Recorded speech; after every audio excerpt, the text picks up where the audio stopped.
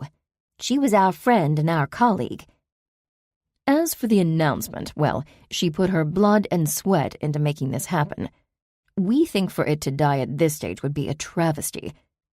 Perhaps now we should stop speaking cryptically and just come out and say it. Agreed.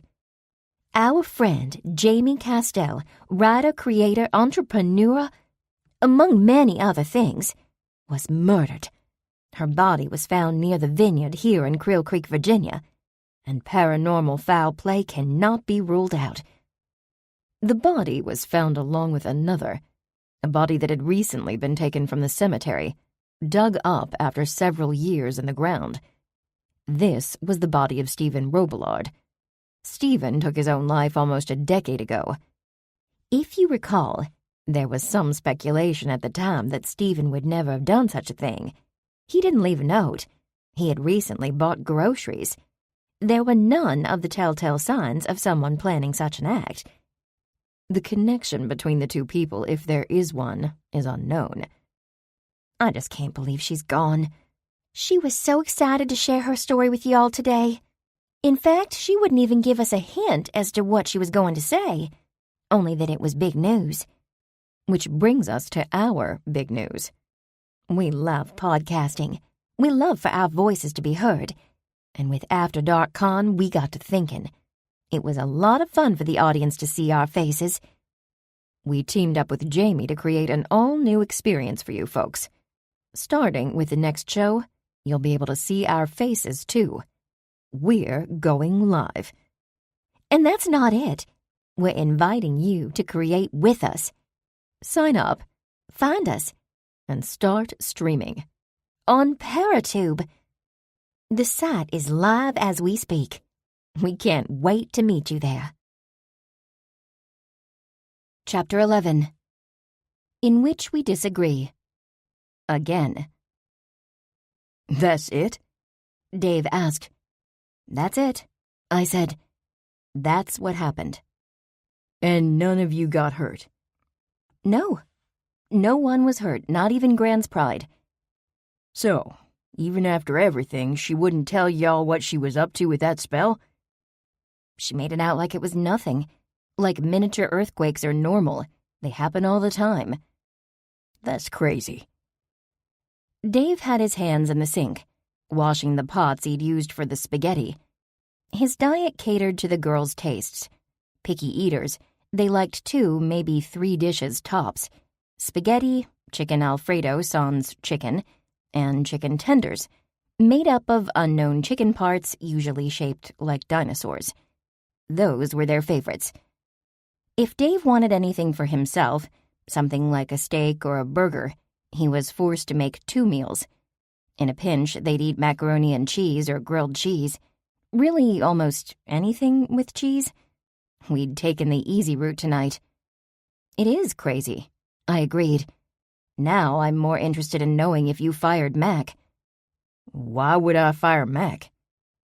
Dave cocked his head and set the bread pan on the drying rack. He grabbed the next pot without looking. I listened to the latest episode of Creel Creek After Dark this afternoon, and someone definitely tipped Summer off about the bodies. Dave put the soapy pot down in the sink. He twisted, folded his arms, and rested on the counter to face me. About that. I raised an eyebrow.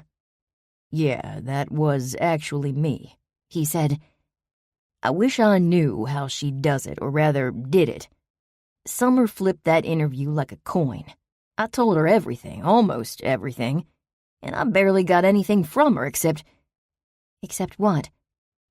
Dave shook his head, not meeting my gaze. What? Constance, he said with a hint of irritation in his tone.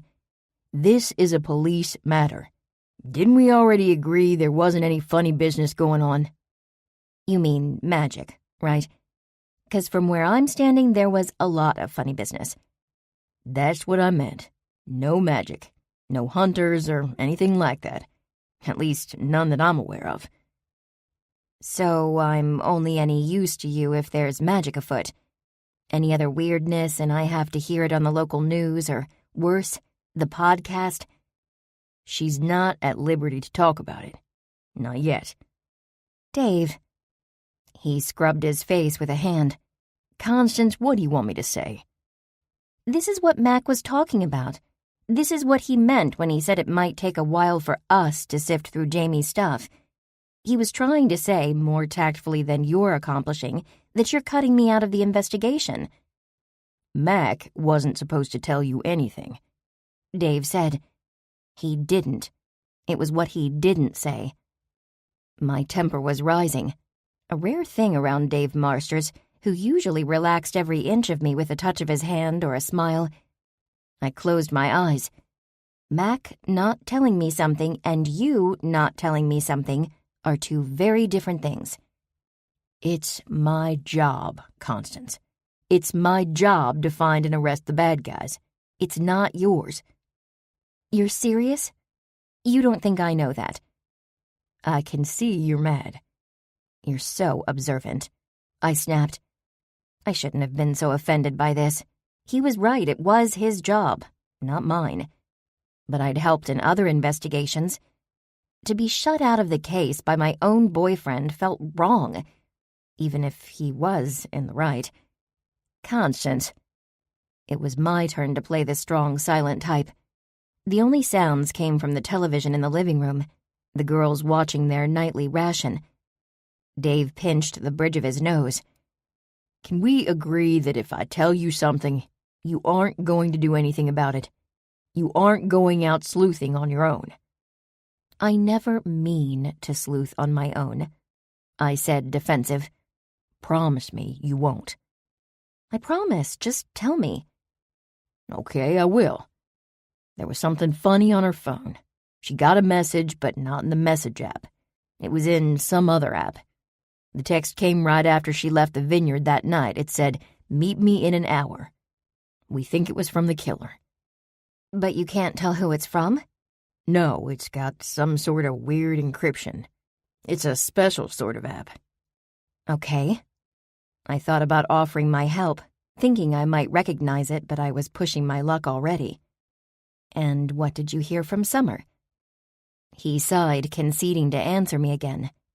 She said that Jamie was happy about something when they met at the festival. Happy about what? He sighed again. I knew you were going to worm this out of me eventually. Honestly, I thought it would take a little longer. I'm that good, I said.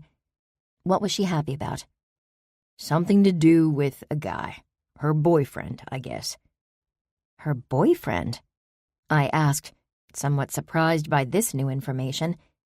But I shouldn't have been. Boyfriends, husbands, they're always the prime suspects. Yeah, her married boyfriend. Oh, well, that's two suspects then. Maybe. He nodded. Maybe it was a crime of passion. After all, she was throttled to death. She let them get in close, so the boyfriend could definitely have done it. I put the pieces together in my head, and like a jigsaw puzzle at a vacation house, it was missing some. No, that doesn't work. You don't think? I mean, maybe, but no. Why not? He asked. Let me think. Aside from the fact that the grave was robbed ahead of the murder, it had to be premeditated. Maybe. He shrugged. Maybe not. No. Why would either the boyfriend or his wife dig up a long dead body and keep it laying around to frame Cyrus? And why move her body? Why do you say it was moved? Because her car was over by the cemetery. Well, he was likely planning on breaking up with her, wasn't he? And killing her for whatever reason, so he planned that out too. The digging up of the body and moving both of them. Seriously? I scrunched my eyebrows together about as close as they go. That's more crackpot than my zombie theory. Dave, please tell me you're a better detective than you're letting on. He grinned. Fine, I'll level with you. I was kinda hoping you'd take the bait. I don't think it's the boyfriend or his wife. But I have to check those boxes and run down their stories. You already talked to them? He nodded. And? And neither know anything about Cyrus. The boyfriend couldn't have done it. He has an alibi. And her? No real alibi, but nothing that puts her at the scene either. And supposedly she didn't know about the affair, not until... When? My eyes went wide. Wait, seriously? Not until you talked to her? He didn't tell her? Dave shook his head. Just because he didn't tell her doesn't mean she didn't know. I had my own experience with cheating spouses. Right, she could have been acting. But like I said, there's nothing that puts her near the scene. Okay, so it wasn't either of them or Cyrus. Who do you think it was? Someone else, he said coyly. Jamie could have been running this game on someone else too. That's where my money is. She tried to blackmail the wrong person, and maybe that person knew she was trying to do the same to Cyrus. That's a much better theory. Thank you. It's why they pay me hardly any bucks. I smiled and stepped closer to him. He held out his hands and I took them. They were rough and still damp from the dishes. Yeah, you like me now 'cause you got your way. Thank you for the info. Info you aren't gonna do anything with, right? Why would I? You'll tell me if you have some sort of eureka moment, right? You promised no sleuthing. I'm gonna hold you to it. I promise. I squeezed his hands. Thanks again for dinner. You aren't staying again, are you? His face fell. I'm not. Promise me it's not because of this fight. No, I said. The fight's over. You're still mad about the other day? I gave him a peck on the lips in answer. But that was as far as it was going. No matter what, there wasn't going to be a repeat. Your punishment will be over next week. He made puppy dog eyes, nowhere near as cute as his girls. That reminds me. Next week's plans have changed. My brain struggled to find his meaning. What's happening next week? I'm going to work. I'm going to learn marketing and try to start selling coffee. He squinted like he couldn't believe I was lost. Oh, right, it's November. Thanksgiving? I thought I was going with you to Imogen's. That's the thing, he said. She realized she's having her in-laws over this year. She just realized? Oh, Jared says he mentioned it. Knowing him.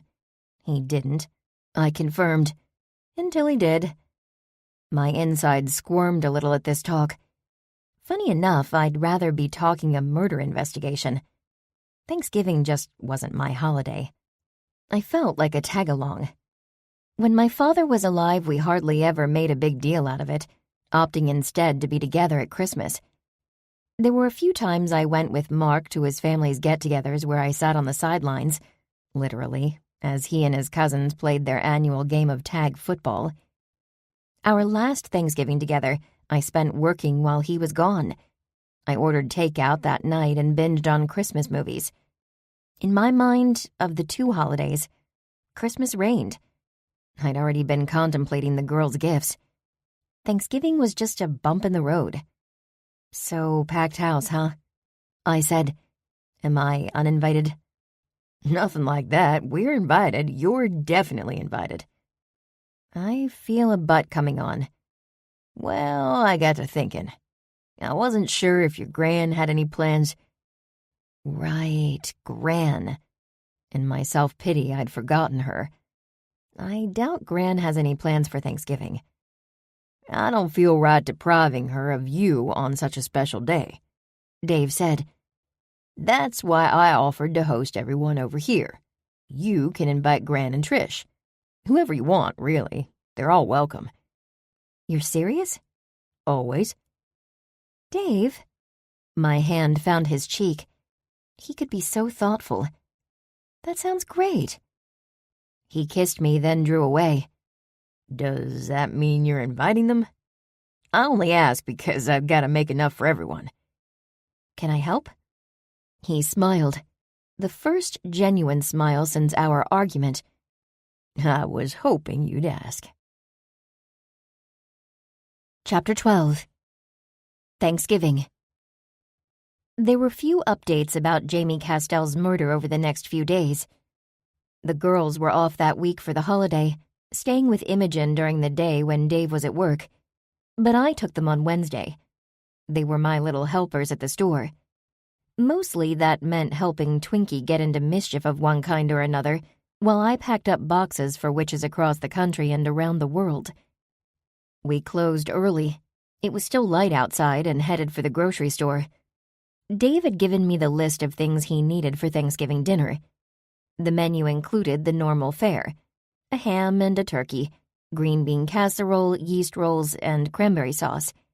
He planned to make creamed corn with fresh corn from Cyrus's maize. He'd already made several kinds of pie. I had some concerns about his method for cooking turkey. He set up a fryer in the backyard. "I thought we could put the picnic tables together in the garage and all eat together. No kids' table this year. No one eating alone at the kitchen sink. And most importantly, Jared won't get crumbs on my couch while he's watching football." Sounds like a plan, I said. But there were 3 girls with differing opinions. In the garage? Allie moaned. Dad, that's a dumb plan. Yeah, so dumb. Elsie's eyes fixed on the garage door and never left it. Casey stood in the center of the kitchen shaking her head, her lips pouty. She didn't say a word, which wasn't like her. "Are y'all really calling my plan dumb?" Dave laughed. "What's gotten into you 3? Nothing," the older 2 said far too quickly. Casey held her mouth closed. Her eyes were still glued on the door to the garage. Dave shot me a questioning look. Don't ask me. It was easy to see they were up to something, only neither of us knew what. Given the way Elsie and now Casey stared at the garage door, I figured I could find out. And I could do it without giving anything away to Dave until I knew what they were up to. How about I take the girls into the garage, and they can explain why it's not such a good idea? "I can come." No. My voice joined their chorus. "I've got this," I said. "You get that turkey going, and don't burn the house down." "You're sure? I don't mind taking a few minutes to—" I scooted closer to Dave and whispered in his ear, "I think they're hiding your Christmas present in there." Oh. He nodded. "Right. I'll get the fryer ready." It was much too early for little girls to worry about Christmas presents for their dad, but he didn't need to know that. My heart lurched as I realized facilitating that was probably my jurisdiction, as long as I wasn't stepping on Imogen's toes. Who am I kidding? She has enough on her plate. Of course I can take over. Plus, I had to think of my own gift for Dave. Not an easy task. Significant other gifts fall into 2 categories. Easy but inappropriate or thoughtful, and something they'll probably never use. Easy, something lacy, or thoughtful. My preference. But Dave, being a man of a certain age, was prone to go out and buy whatever he wanted or needed. I had to be thoughtful enough to get something he would never think of, which is probably the true definition of thoughtful. The girls followed me into the garage. "Okay," I said. "What's going on out here?" "Nothing." Allie fiddled with her bike, parked in a row with a few others. We just don't want to eat out here. It's gross. Oh, that's it then? I studied each of their cute round faces. Elsie tried her best to look me in the eyes and nod, but something behind me caught her attention. I started to turn, but she grabbed my wrists with both hands. Constance, please don't tell. What are you hiding? A black cat darted under Dave's tool chest. The cat from the corn maze. She must have followed us home, Allie said. She likes it in here.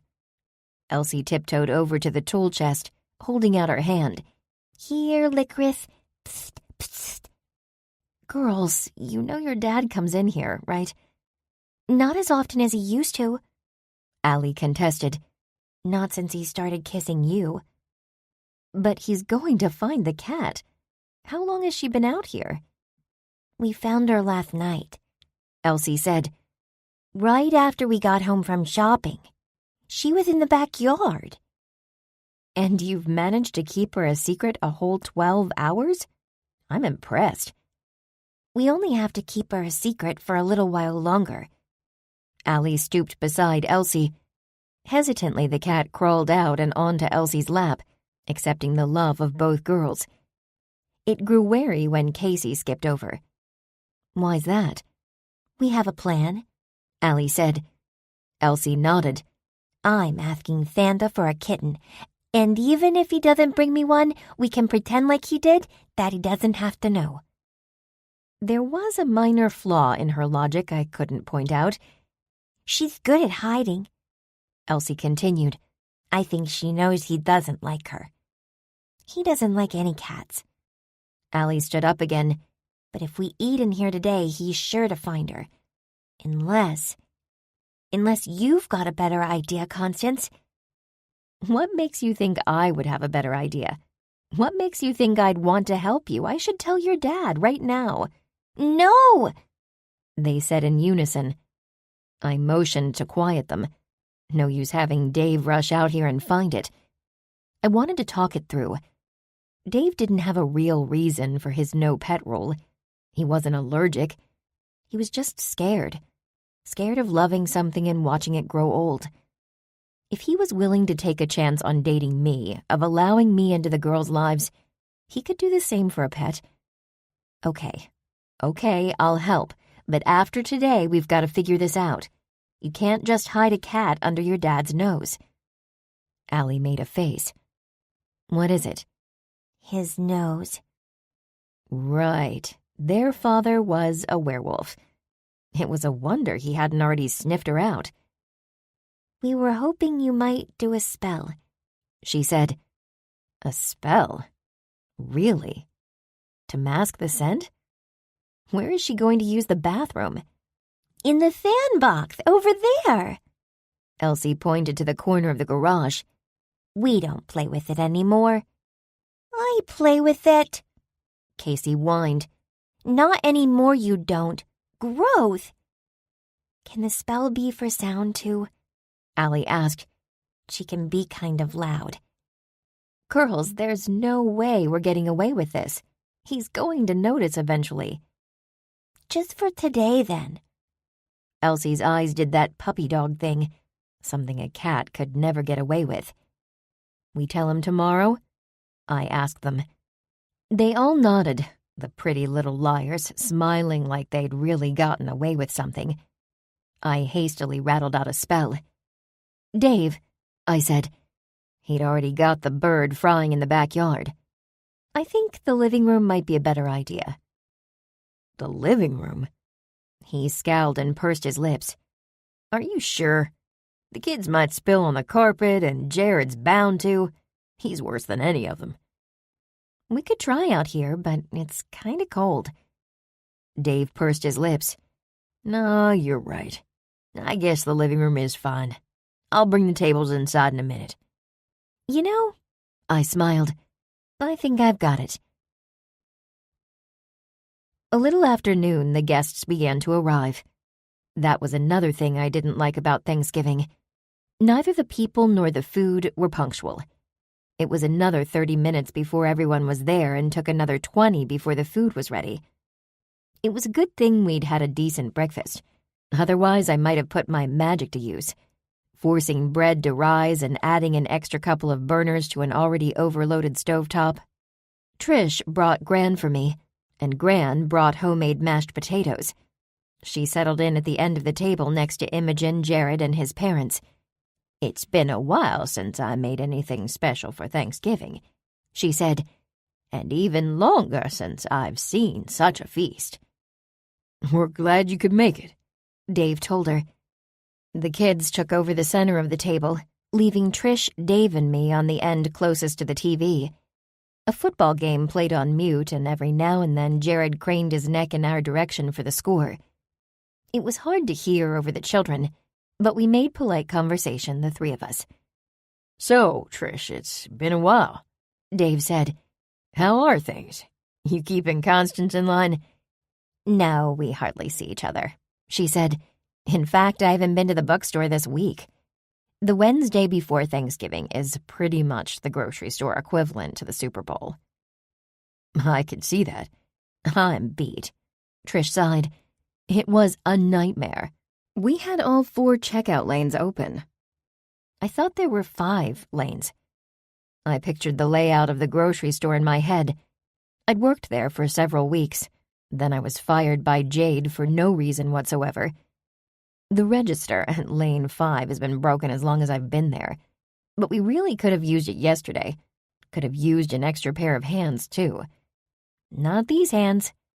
I held mine up. Jade made that pretty clear. "Yeah, well, I swear she's only keeping me around through the holidays. I'll be fired, too, and our coffee sales will have to pay my rent." "Oh, it's our coffee sales now, is it?" She shrugged. "Last I checked, I'm the best barista we got. Oh, but you'll never guess who came through my line yesterday." "Summer Shields," I guessed, and I knew I was right.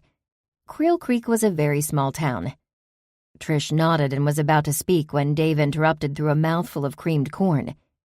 "Why is it when people say you'll never guess it makes guessing easier?" "I don't think it makes it easier," Trish countered. "I didn't want her to try, and I haven't told y'all the significance of it." "I'll guess this time." Dave straightened, puffing out his chest in a theatrical fashion. He gripped the stem of his wine glass and held it up as if to get our attention. "The local reporter, Summer Shields, bought a tofurkey. She's become vegetarian for Thanksgiving." Trish rolled her eyes. "Let's, not." "Oh, no, that's not it?" Dave clearly couldn't sense Trish's agitation. "I know, she bought a bag of potatoes, a ham, and 3 cans of cranberry sauce." "How much wine have you had?" I asked him. "Too much." Imogen poked her head above the children. He swirled the half-full glass but didn't take another sip. "Sorry," he told Trish. "You were saying?" Trish had deflated. Whatever she was going to say wasn't a joke. Not that Dave's jokes had been particularly funny. "She's sensitive," Trish finally stammered. Who's sensitive?"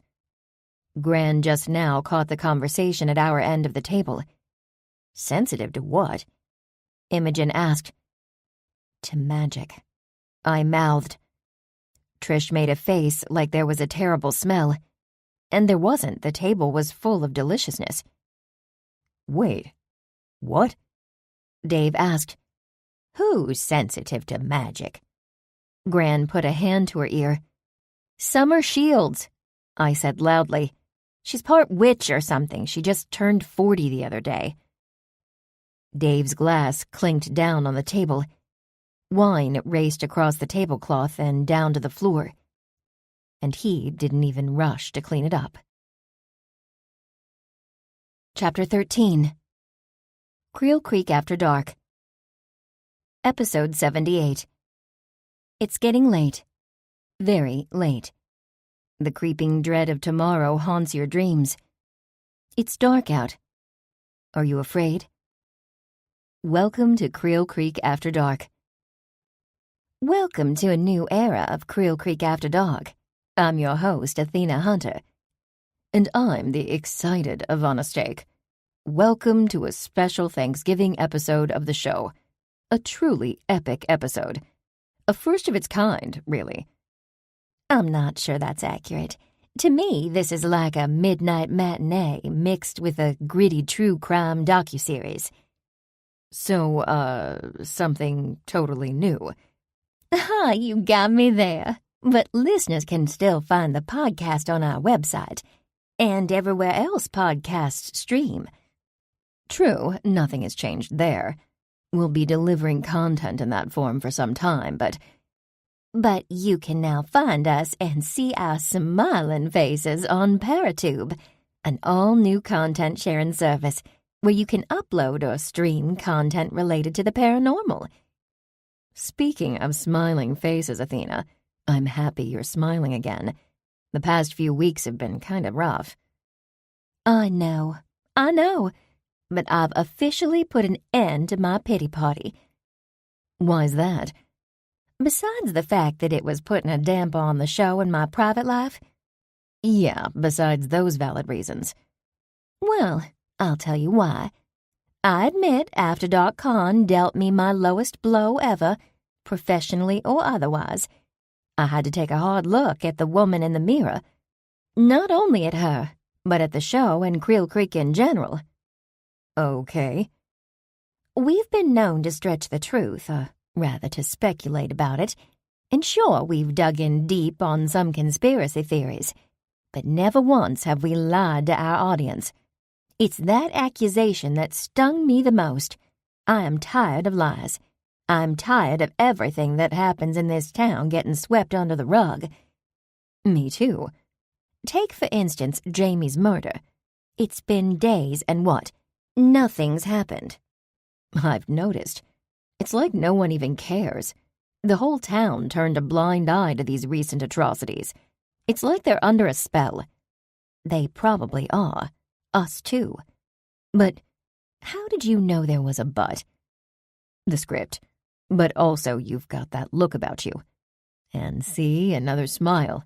You're right. I'm smiling. Because I know this.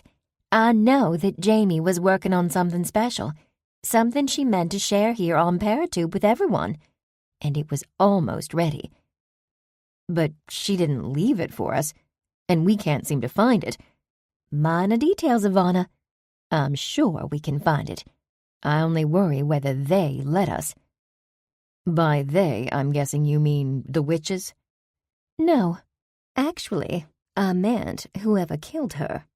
I assume it's related. Ah, well, them too. Eek. What? A cold-blooded killer never stopped us before. True, so what's the plan? I'm guessing you have a plan. I always do, Ivana. It's time we do what we do best. We gather the facts. We dig up the dirt. And we scoop whoever stands in our way. And the witches? We don't play by their rules anymore. It's our game. Our rules. Well, that certainly has piqued my interest. Good. Then you're ready? For what? To get into a little mischief. 'Cause guess what? I know exactly where we should start. Chapter 14. Peace Talks. I hated working alone in the bookstore, but not for the reasons people might think. I could handle the isolation, the actual being alone part when the store was quiet, lacking anyone but a familiar or two. Those were the times I read. I listened to books, podcasts, some good ones, and one not very good at all. Trish was happy as long as I got the orders out in a timely manner. No, what I hated most was when customers did decide to show up. I felt trapped in there with them, with no backup to speak of except for a mouse or a raccoon. Today they were both in the Shadow Realm, looking for Mr. Caulfield, so there was no backup at all. It was so much easier with Trish around. She had the right to be rude, to refuse service, to ask customers to leave. It was her store, after all. She could do whatever she wanted to whomever she wanted. I, on the other hand, felt the need to be polite. Usually that came easy to me. but there were always exceptions. The last time I'd truly been uncomfortable managing the store by myself was when Ivan Rush appeared, attempting to recruit me for an organization known as the Faction. I'd sort of hyped them up in my head after learning they had a hand in my mother's disappearance. To me, they were the Freemasons and the Illuminati, mixed with the mystery of Atlantis. Only I found out that Ivan was the Faction's sole member. Everyone else was lost. He kept a register of names, all of them scribbled out. Now that Kayleen had joined him, there were 2 official members, and 3 names on his register, mine being the 3rd. Ivan wasn't nearly as bad as I'd thought that day. Misguided, yes, but not a bad person. I'd just gotten a text from him. Constance, it's crazy out west, like it's wild, wild west. And I don't mean that Will Smith movie. We had to take care of a vampire last night. Get this. The shifters here, they're afraid. They don't trust us. We could really use your help. Another name just appeared in the book. Portland, Oregon. Go figure. We plan to head there next. Any chance we could meet up? As much as he'd like to believe I was part of his group, I'd never agreed to it, and I would continue to refuse the offer. That made 4 names in the register. And no chance, Ivan. I'd text him the reply if I wasn't so busy, it being Black Friday and all. Ha. Not that Bewitched Books partook in such festivities. There were no special sales, and even more important than that, we didn't open at the crack of dawn. The empty storefront mocked me. As if by magic, the door chimed. It startled me out of my head cloud. I put my phone beside the register to at least give the appearance that I was working. To be fair, I wasn't planning on using it. I probably wouldn't text Ivan again for the rest of the year if I could help it. As it was, the customer barely acknowledged me. She was the same here as on the street in our neighborhood, but I'd probably be in trouble if I failed to acknowledge her. Oh, hi, Agatha. What brings you in today? Agatha Sundwick was older and silver-haired, hair she wore in a tight bun. Unlike Gran, who kept her aging Buick in the garage and herself in the house, Agatha was an active lady. In addition to her morning walks, Agatha was active in the community. She volunteered at the hospital and sang in her church choir. And she was an active witch, one of the few customers who bought and traded magic books regularly. I'm looking for a potion, she said. Something for my cat. Something for your familiar? Agatha straightened. My cat. I don't have a familiar. That was good. Cats and familiars are whole other beasts. Even if they happened to look identical, they weren't. And as far as I knew, familiars couldn't get sick. Oh, I'm sorry, I didn't know. Not all witches are as lucky as you, Agatha said. Some of us have to go about things on our own. I hadn't meant to offend her. I knew familiars weren't always in the cards. Kayleen didn't have a familiar either. Let's see. We have 1001 potions and remedies for common pets. Other than that, I'd have to do a search. Or I guess you could try a summoning spell. I could. She glared at me. Don't you mean you could? Another thing about Agatha was her temperament. She and Gran had a long-standing feud, probably over how high the other clipped their hedges, Gran being the kind of person who wouldn't clip her hedges at all, and the other night in the graveyard had gone and made things worse. In fact, I realized now that was probably why she was here in the first place. She wanted to get something out of me. Gran wouldn't tell me about that thing the other night. I said, She still won't. I'm sorry. Agatha's eyes narrowed. I don't remember asking you about that. I asked why on earth I'd need to do the summoning. It's your store. Or rather, you work here. Okay, maybe I was wrong. I could try. Your magic's acting up again, isn't it? It was probably that spell your Gran put on you. I got a grass stain on my skirt, you know. It's all your Gran's fault. So I'd been right. I'm not sure it was that spell, I said. And again, Gran hasn't told me what that was about. You're too trusting, dear, and your Gran is as sly as a fox. Right on both accounts. We stood there a moment in silence. Well, are you going to summon the book or what? I'll try it. Don't let me inconvenience you, she said. But it seemed like that was what she was there to do. I saw you're busy playing on your phone and the like. I wasn't. I shook my head and bit my tongue, but not literally. It wasn't worth an argument. This was one of those times I wanted to speak my mind, and Trish definitely would have. But I held back and coughed out a rhyme. A book for a cat, under the weather, a book with a spell to make the cat better. I opened my hand, ready for a book to fly off the shelf and rocket into it. Nothing happened. Maybe it's your rhymes, girl. They could use some work. Gran says it's not the rhyme that matters. It's the intent. She would say that. She is a terrible rhymer. Fine, I'll give it a go. Counting 1, 2, 3, I need the book that's best for me. 4, 5, 6, there is no simple fix. 7, 8, 9, for a cat so divine. Counting to 10, I summon the book within. We waited. But again, nothing happened. I guess it's not here, she admitted. I'll take that 1001 Potions book. I summoned it without even a rhyme. See? Intent. I beamed, and I wondered if she always counted like that. To me, it seemed like cheating. Content, or appeased anyway, Agatha spun on her heel with her book and headed for the door. That was one uncomfortable encounter over with. But another came straight in. In fact, they bumped into Agatha at the door, almost sending her tumbling backward. "Sorry, we didn't see you there," said a familiar voice. This was worse than Agatha Sundwick. Much worse. Summer Shields, the owner of the voice, strode inside with Jade Gerwig at her hip. They both sneered at the sight of me. Granted, my face mirrored theirs, but there was something else. The way they held themselves, there was a sort of confidence, something they rarely showed around Trish. But since it was just me here, that trapped feeling I'd been having was amplified to 11. My back was against the wall and I couldn't escape through the back room. Could I? It was all I wanted to do. Get away. Get as far away from these two women as possible and live to fight another day.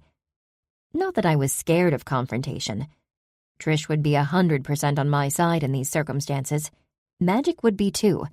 I couldn't forget that if things got dire. I went cold. What did Summer Shields being sensitive to magic mean for us? Part of me wanted to reach out and touch it, to feel it for myself. Maybe Trish was wrong. I could only hope she was wrong, or that Summer would never figure out how to use said magic. "What do you two want?" I made no pretense of being nice or obliging. That was for Agatha. "Just a word," Summer said. "With me? 'Cause Trish isn't here." Jade examined her watch. "No, she won't be off for another 2 hours. I gave her the morning shift." "That's why we came here now." Summer's sneer curled into a smirk. "What we have to say is for you, not her." Jade nodded along. "We have a proposition for you." "Whatever it is, I'm not interested." "Listen." Jade's attempt at sounding sincere was cringeworthy. "We're aware things between us. The three of us haven't been great. We had a rocky start. And what happened at After Dark Con, we're sorry about that too. Truly, we are. And I don't blame you for what happened to my hair," Summer said. "That wasn't your spell, was it? That was Trish. Honestly, maybe I deserved it." I tried not to give anything away. She was right, it was Trish's wards that had removed every hair on her head. Since then, she'd worn it in a pixie cut. Somehow it worked with the elongated shape of her face. "I don't know what you want from me, but it's something simple, really," Jade said. Summer nodded this time. "We've come out as the hosts of Creel Creek After Dark. We show our faces now. We're kind of hoping you'll do the same. We want you to come out as a witch." These chicks were crazier than I thought. "Not on the show or anything. We'd just like to hear your side of the story. Tell us where we've gone wrong. And where we're right." Summer finished. "'Cause we are right. At least about you, and a few others." Her eyes shot toward the door, But Agatha and her car were long gone. "We saw everything at After Dark Con," Jade said. "And in the graveyard before that." "The graveyard that's just so conveniently disappeared since that show." Jade cocked her head. "Tell me that's a coincidence. Tell me I've lost my way in the woods I've explored since I was a little girl." I didn't say a word. Anyway, I was already tired of lying to these two. Mostly I was tired of their obsession with us. It was fine by me if they obsessed over the supernatural world, but why us? What had we ever done to them? Okay, what had we done that wasn't provoked? "Your face tells us everything we need to know," Jade said. I blinked. Briefly, I wondered if I put my intent toward pushing them out the door if my magic would just work like it did with Agatha's book. Jade said to Summer, "I told you this wasn't going to work." "Wait," I said. I didn't know exactly why. "I thought you said something about a proposition." "That's right, we did." Summer smiled wider. If she thought she had me in her trap, she was wrong. I was sure that was just the inner me wanting to get the full picture. "You were at the vineyard the other morning," she continued. "That's how many crime scenes you've been privy to. Every single one since you found the bloodsucker." "Don't call him that," Jade scolded.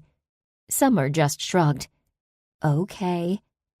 Summer rolled her eyes. "Right. Our colleague, Jamie Castell, was found dead, and your Subaru was parked there that morning." "I'm not hearing a proposal here, Summer." "If you help us, we can help you. Not only can we help your boyfriend, we also know you'd be just as interested in Jamie's work as we are." "If it's something you didn't tell Dave, then that's a crime. Withholding evidence." "We can't tell him what we don't know," Summer said. "That's the whole point. He has everything of Jamie's, her laptop, her research, her car, everything." "And what? You want me to steal it?" "No, of course not. You don't have to do anything illegal." "The proposal is this," Jade said. "We can help get into her files. Help find the videos she planned to release on Paratube. After we do that, you can tell us about being a witch." "It seems to me you just want access to those videos." "Well, yeah, that's part of it. Dave has people working on this. I doubt he'll even let me see what he finds." "He might," Summer said. "At least what she had pertaining to you and the people you called friends." "But Jamie didn't even know me." "Just like you don't know us. Not really. Our word is our bond," Summer said stubbornly. "Whoever Dave has working for him, they aren't as good as me. They won't be able to find this stuff. She's hidden the files away." "How can you be sure?" "She told us she was onto something big, something major. Just trust me. Trust us." "The whole point is I can't trust either of you." "We get that. We do. Tell you what, final offer.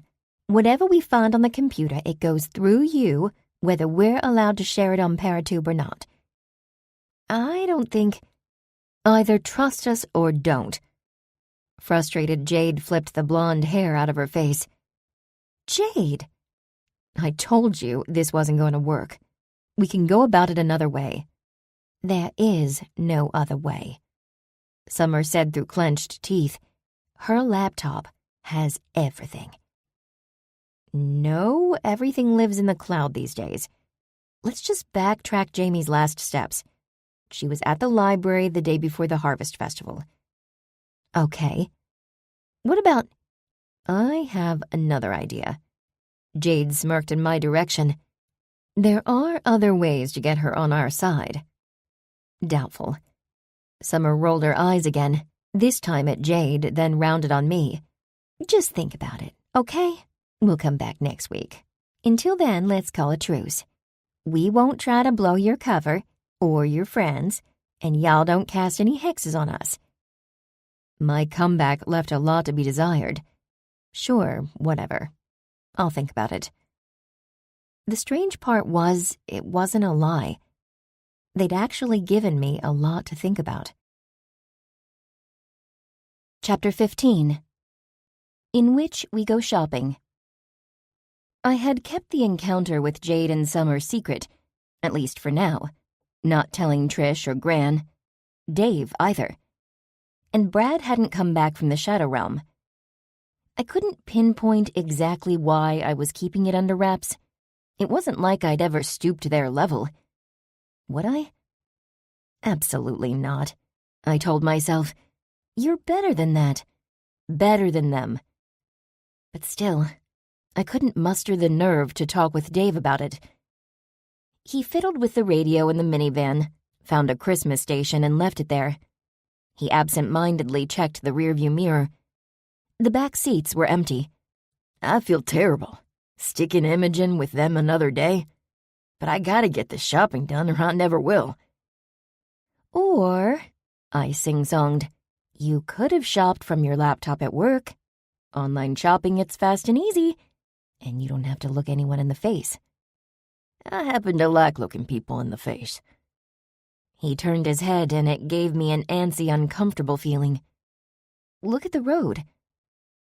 A sign informed us we were nearing Charlottesville. I did my own check of the mirrors. My usual shadow wasn't there. I hadn't seen the owl since the confrontation with Jade and Summer. Dave huffed. I don't really trust online shopping. I've seen so much identity theft, so much fraud, like so much fraud, that I think I'll keep my credit card in my pocket, thanks. How much fraud have you seen? Enough, trust me. Plugging your credit card in online is a slippery slope. I frowned. I think most sites are reasonably secure. At least the big ones are.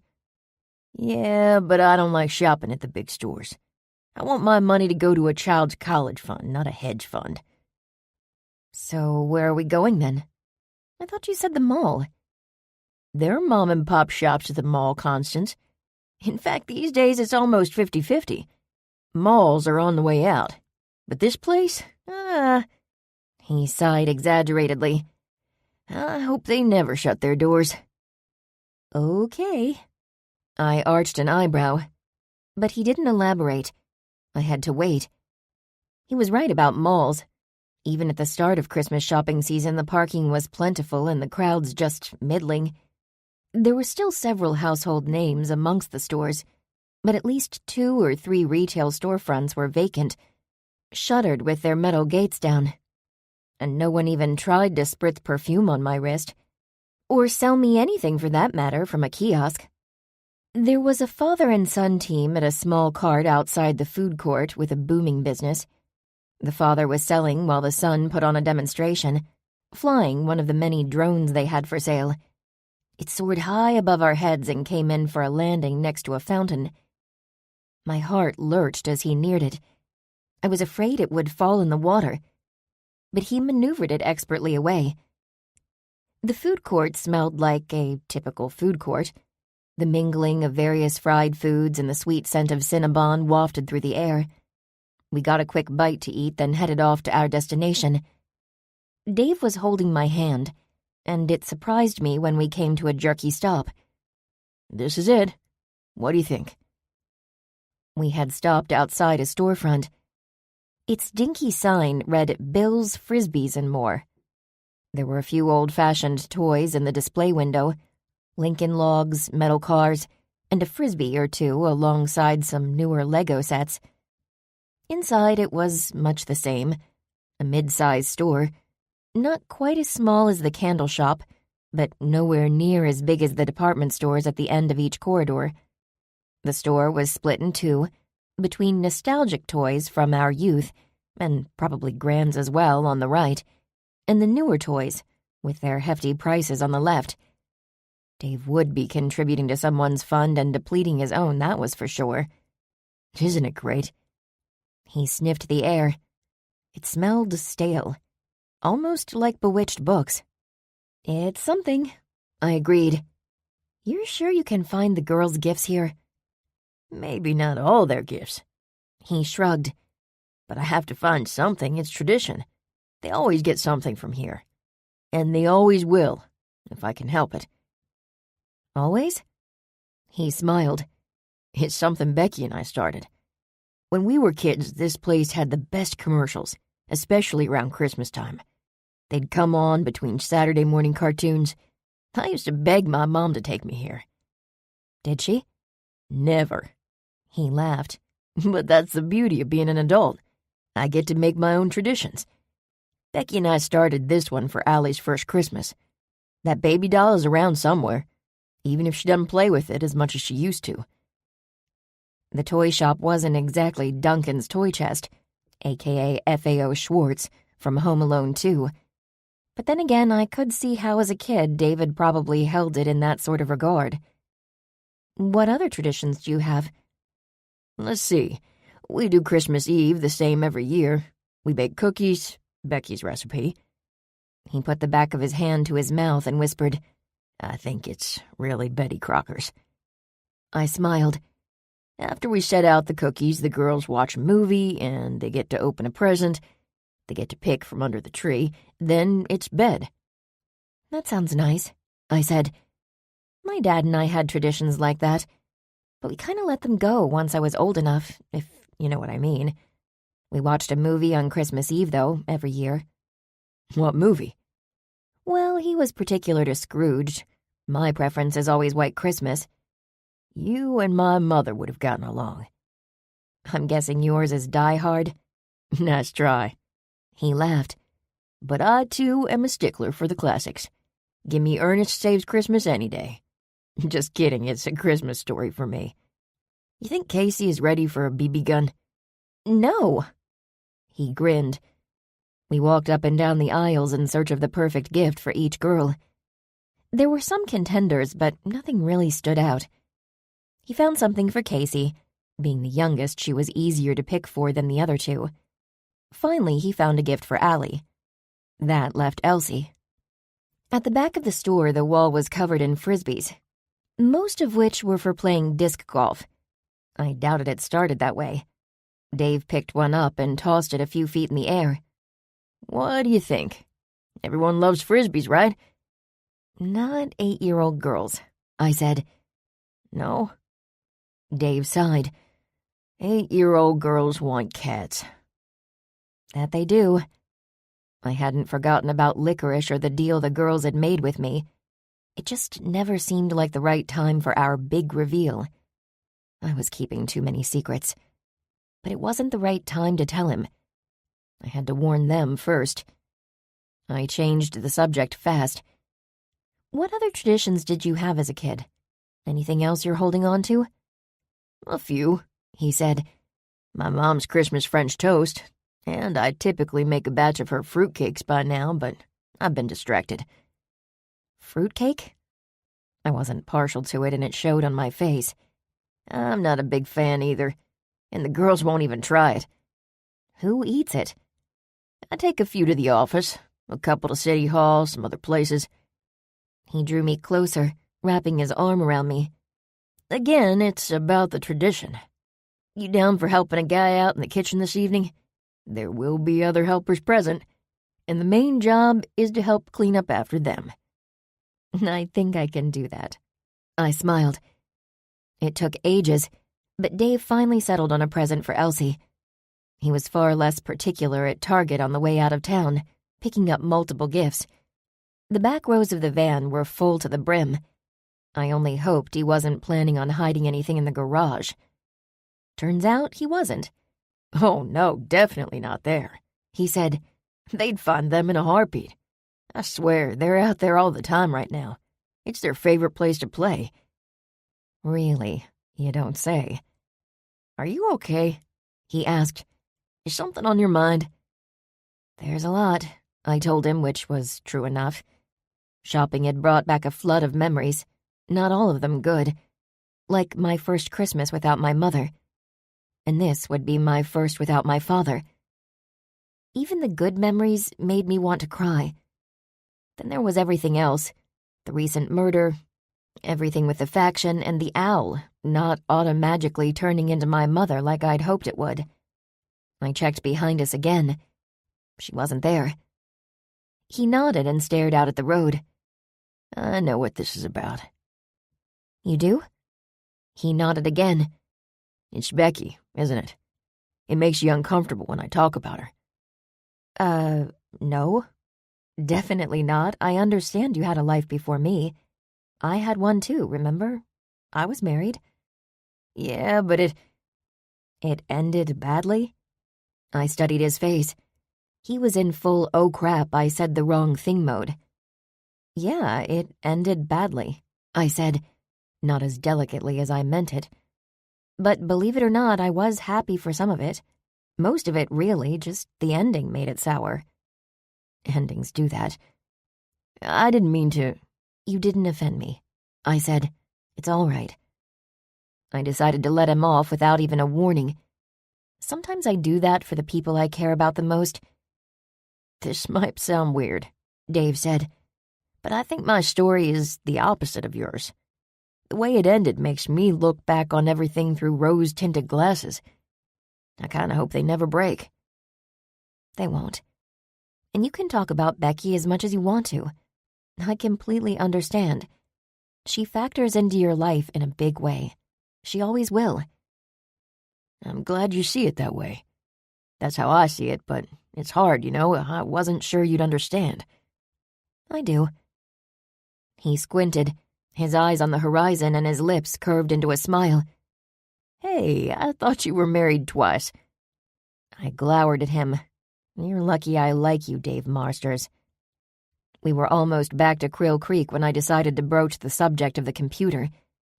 My conversation with the podcasters had been weighing on me. I wasn't going to do things their way, not without trying every other avenue first. "Hey, you haven't said anything about Jamie's murder all day." "I was going for a record," he said, "and there's not much to tell. I thought we decided you were staying out of it." "No, we said I wouldn't do any sleuthing, and I haven't. Granted, I hadn't had much opportunity." "What do you want to know?" His voice tightened. I was thinking about online shopping again, and Jamie's computer came to mind. "Oh," he said, softening a little. "Nothing on there, nothing pertinent, at least. We cracked it open and went through every file." "You didn't find any videos? Nothing she'd been putting together for her channel or to blackmail someone else?" He shook his head. "Nothing like that." "Oh." In a way, it was a relief. I'd been afraid she had something on me or Trish, or worse, Gran. There was only a slight prickling at the back of my brain, telling me that the files were hidden and that Summer could find them. But I pushed those thoughts aside. "And the folders?" I asked. "Not much there either. Well, nothing aside from the photos she was using to blackmail Cyrus. She made copies and had them in 2 separate folders, in case she lost them, I guess. Funny, though." "Funny why?" 2 reasons. Funny because there were 4 photos, only 3 of which had Cyrus or Caulfield in them. The 4th? No one recognizable. Not to me or to anyone we've asked." "I could take a look. Gran could." "That might be helpful, actually," he said, and it didn't sound begrudging. His hand grazed my knee. I took it and squeezed, lost in the thought of what that picture might hold. It occurred to me that he hadn't finished what he was going to say. "What's the other reason?" "Oh, yeah, that. The photos were just copies. Copies of copies. The originals are at the library. I asked Cyrus if he wanted us to have them destroyed, but he said no." "Do you think he'll do it himself?" "I don't think he cared. He's preoccupied with other things." "The disappearance of Mr. Caulfield?" "Exactly that. Dave squeezed my hand more gently than I had his. I'm guessing this means you haven't had any epiphanies. None. Me either. Now it's a waiting game to see if forensics or maybe the computer lead us somewhere else. What about the boyfriend and his wife? We brought them in a couple times. I don't see either as a suspect. In the meantime, I've been talking with her family and former employers. Her family? They were estranged. She's been living out of her car for about a year. And employers? I thought she did freelance. She did a lot of things. A jack of all trades, as long as the trade was something literary. She was a ghostwriter, a personal assistant, and yes, a freelancer. She did some editing and writing for various things. We were able to find records of payments through her PayPal account, but that's about it. Any leads there? He shook his head and pursed his lips. None. Aside from her family, everyone seemed to love her. Everyone except Cyrus. Chapter 16, in which the sleuthing starts. It was Wednesday, Trisha's day off at the grocery store. She didn't really need me at the bookstore, but I was there anyway. There wasn't much else to do this first week of December with Dave at work, his girls at school, and Gran being Gran. She still refused to tell me what the kerfuffle at the graveyard was all about. She was already asking about the upcoming winter solstice, wondering if I had plans. I didn't. I wasn't planning to attend, and I doubted many of the other witches would show either. Even Agatha was steering clear of our house on her daily walks. No doubt she was perturbed at Gran for not sharing the secret. I guess we all have our secrets. Some bigger than others. Trish huffed as I fiddled with the espresso machine. I frothed milk and poured it over an espresso shot, trying my hand at latte art. It was more like latte finger paint. Maybe a flower or perhaps a giraffe. That sucks, I muttered. I thought I had this one. More importantly, how does it taste? Trish yawned, looking a lot more interested in the coffee drink than she had last time. I sipped. Not bad. Good, actually. That's nice. She smiled and flicked her purple streak out of her face. You think I'm kidding, but I swear it's only a matter of time. Jade's gonna fire me, the way she looks at me these days. I squirmed uncomfortably behind the machine. The need, or rather the want, to tell Trish about Jade and Summer's proposition bubbled in my throat. But I knew Trish's opinions on the matter without needing her to speak them, so I held my tongue. It doesn't matter, I thought. They hadn't come back. And anyway, I didn't have the computer. It's going to be fine, I told Trish, and something in me agreed it was true. For what it's worth, I do believe you. Jade is Jade. She is. I'm counting on you. Trish inched closer. Hey, make me something with chocolate. I need a boost. I set to work on a peppermint mocha. 'Tis the season. Trish grabbed the coffee as soon as I was done. She tasted. Yeah, that's nice. I think maybe we should advertise. Really? What's our advertising budget? She laughed. I'll have to get back to you on that. I practiced making shots. Wasting milk was expensive. Trish went to the back room, returned, and set her coffee down on the counter. Her eyes narrowed suspiciously. They darted up and down the shelves. Then she felt around behind the register, moving books and papers like she'd lost something. Where's Twinkie? Helping Brad in the Shadow Realm. Still? I nodded. Shouldn't there be like a statute of limitations on these things? They've tried hard enough, but it's looking like Mr. Caulfield's not coming back. I stiffened. Trish, there's no statute of limitations on murder, so... I know there isn't. I was just saying. Sorry, I didn't mean to offend. It's okay. I'm guessing there's been no traction there, either. The murder, I mean. Not much. At Thanksgiving, I'd told Trish what I knew about Jamie's murder, which wasn't very much. We went over the new details, the little there were. I'm a little surprised you haven't started your own investigation. Trish smirked. Or have you? I shook my head. You sound like Dave. How so?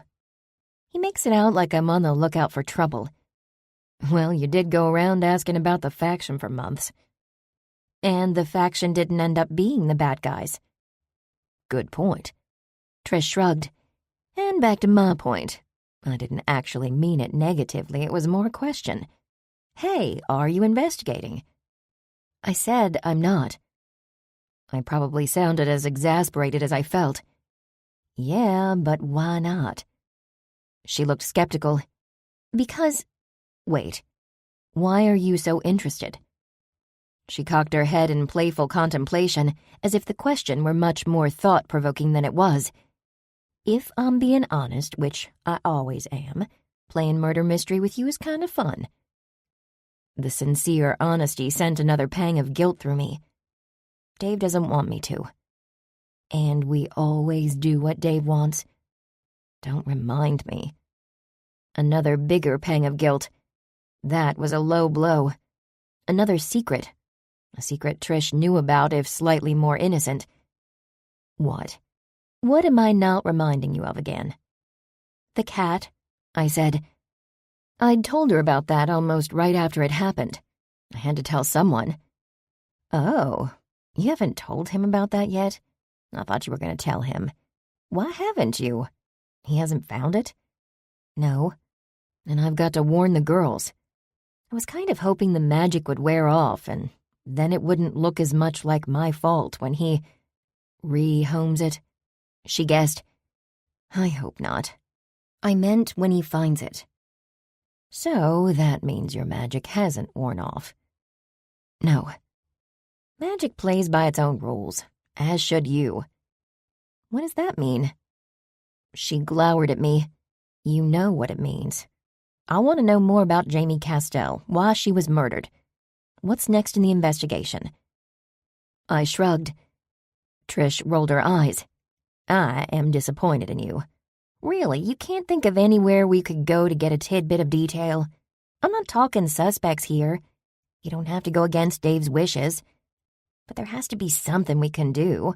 Somewhere to go. Leave no stone unturned and all that. That phrase struck me as odd for some reason, but I couldn't put my finger on why. Then it occurred to me why. There were stones or rocks in Jamie's car, not to mention the folders with the photos in them. And hadn't Jade mentioned something about retracing Jamie's steps? I guess we could try the library. The library?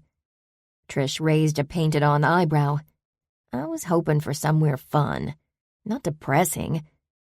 It's where she found those pictures of Cyrus. You've seen them? I shook my head. Dave has them. Trish rolled her eyes again and swept her keys from the counter beside the register.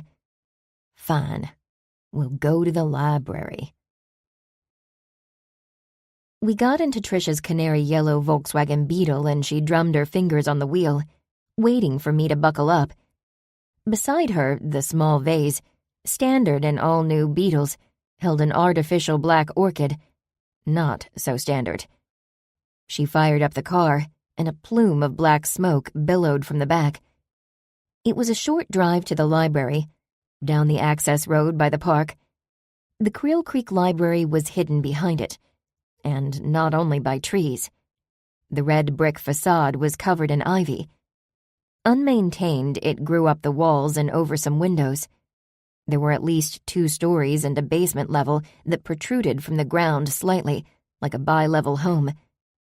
The parking lot was small, as if they never expected a crowd. While the building could hold hundreds, the lot was a row of 10 parking spots in front of the massive black doors. Trish eased into a parking space beside a Ford Thunderbird. The retro remake, not the classic.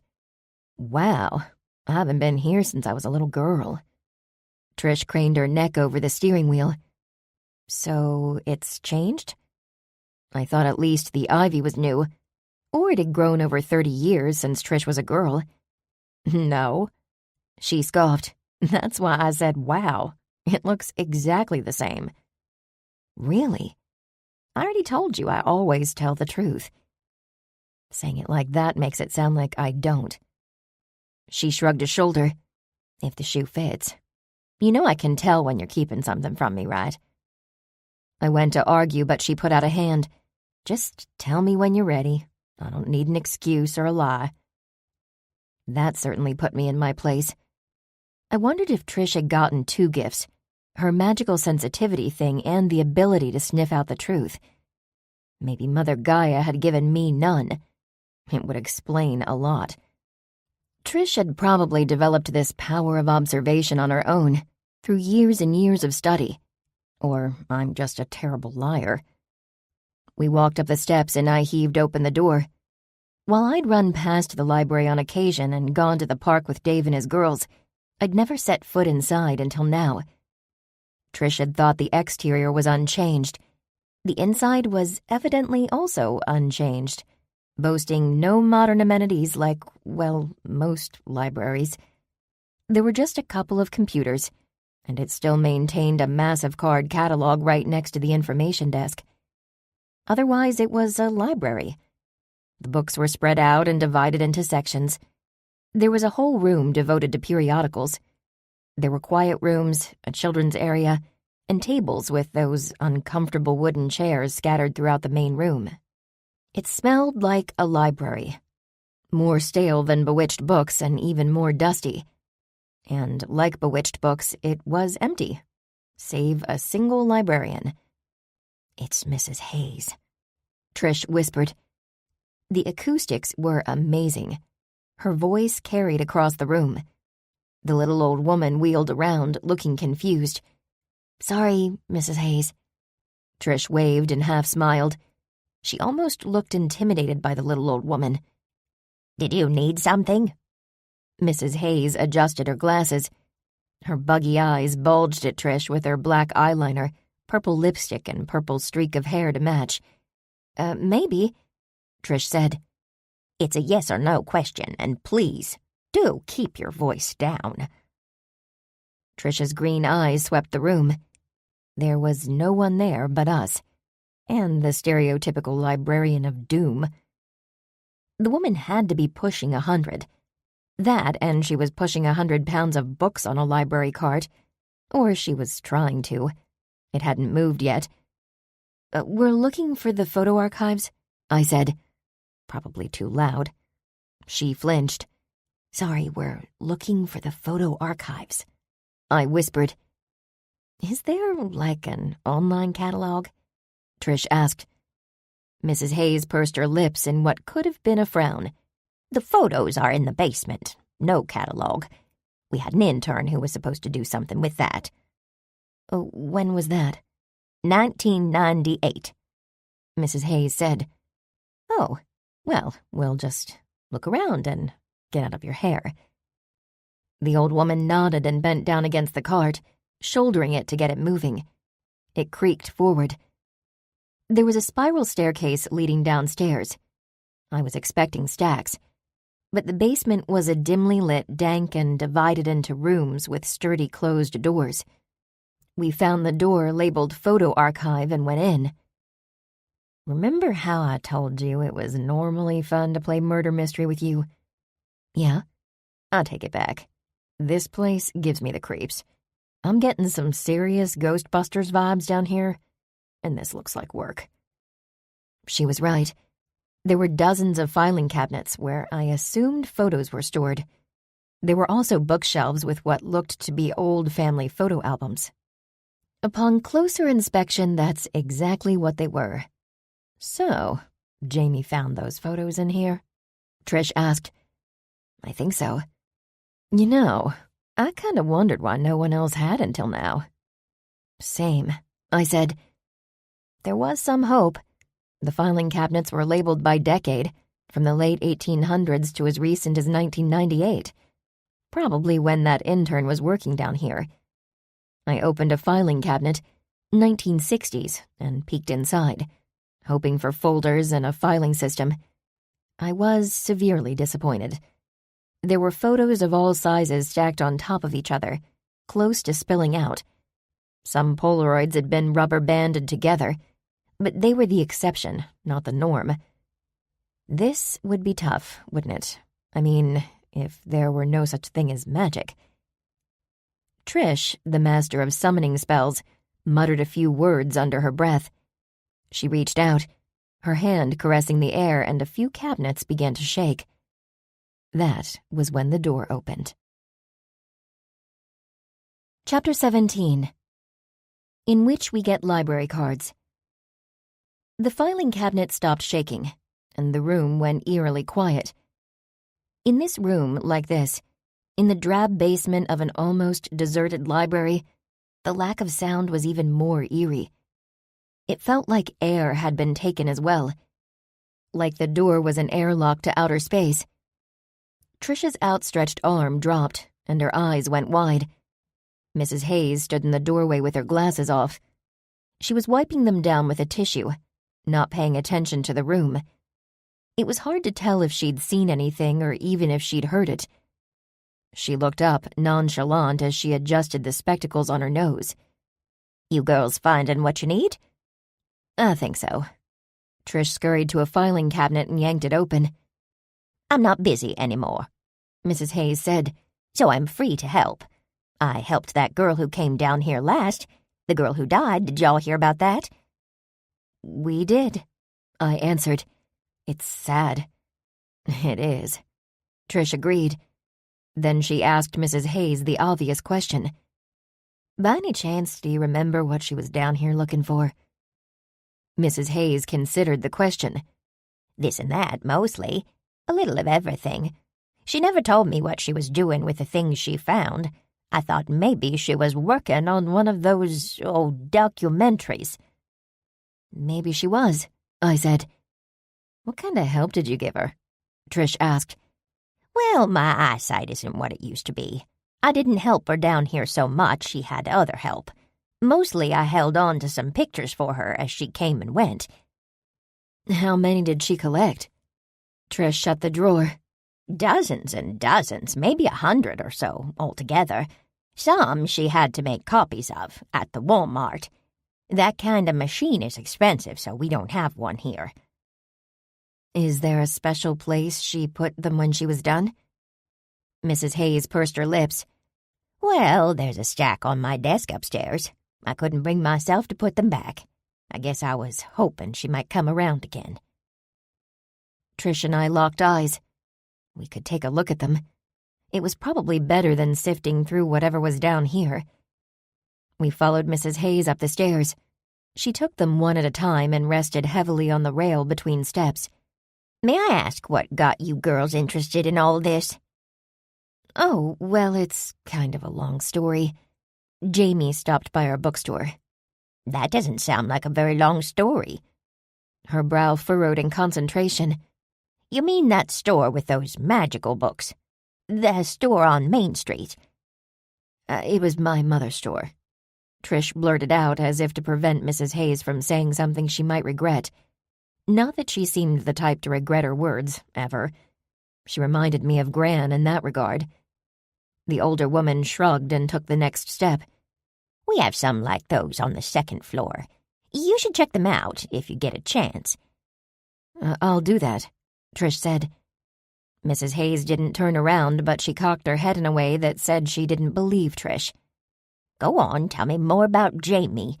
The news hasn't said a thing about it, and the police never stopped by. Not even after I called them and told them she was here many times the last month or two." "That often?" "Alone most of the time. 2 times there was a man with her, another time a woman." "Did you recognize them?" "I didn't. We don't get many visitors." Mrs. Hayes shook her head, and we finally made it to the top step. "Then again, I wouldn't have recognized you, Tricia Harris, had you not mentioned your mother." "Tricia?" I smirked. Tricia's eyes shot daggers at me. Mrs. Hayes was faster on level ground.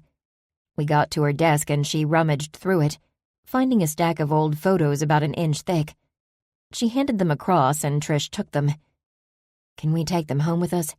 If you bring them back. "Oh, we will. I will."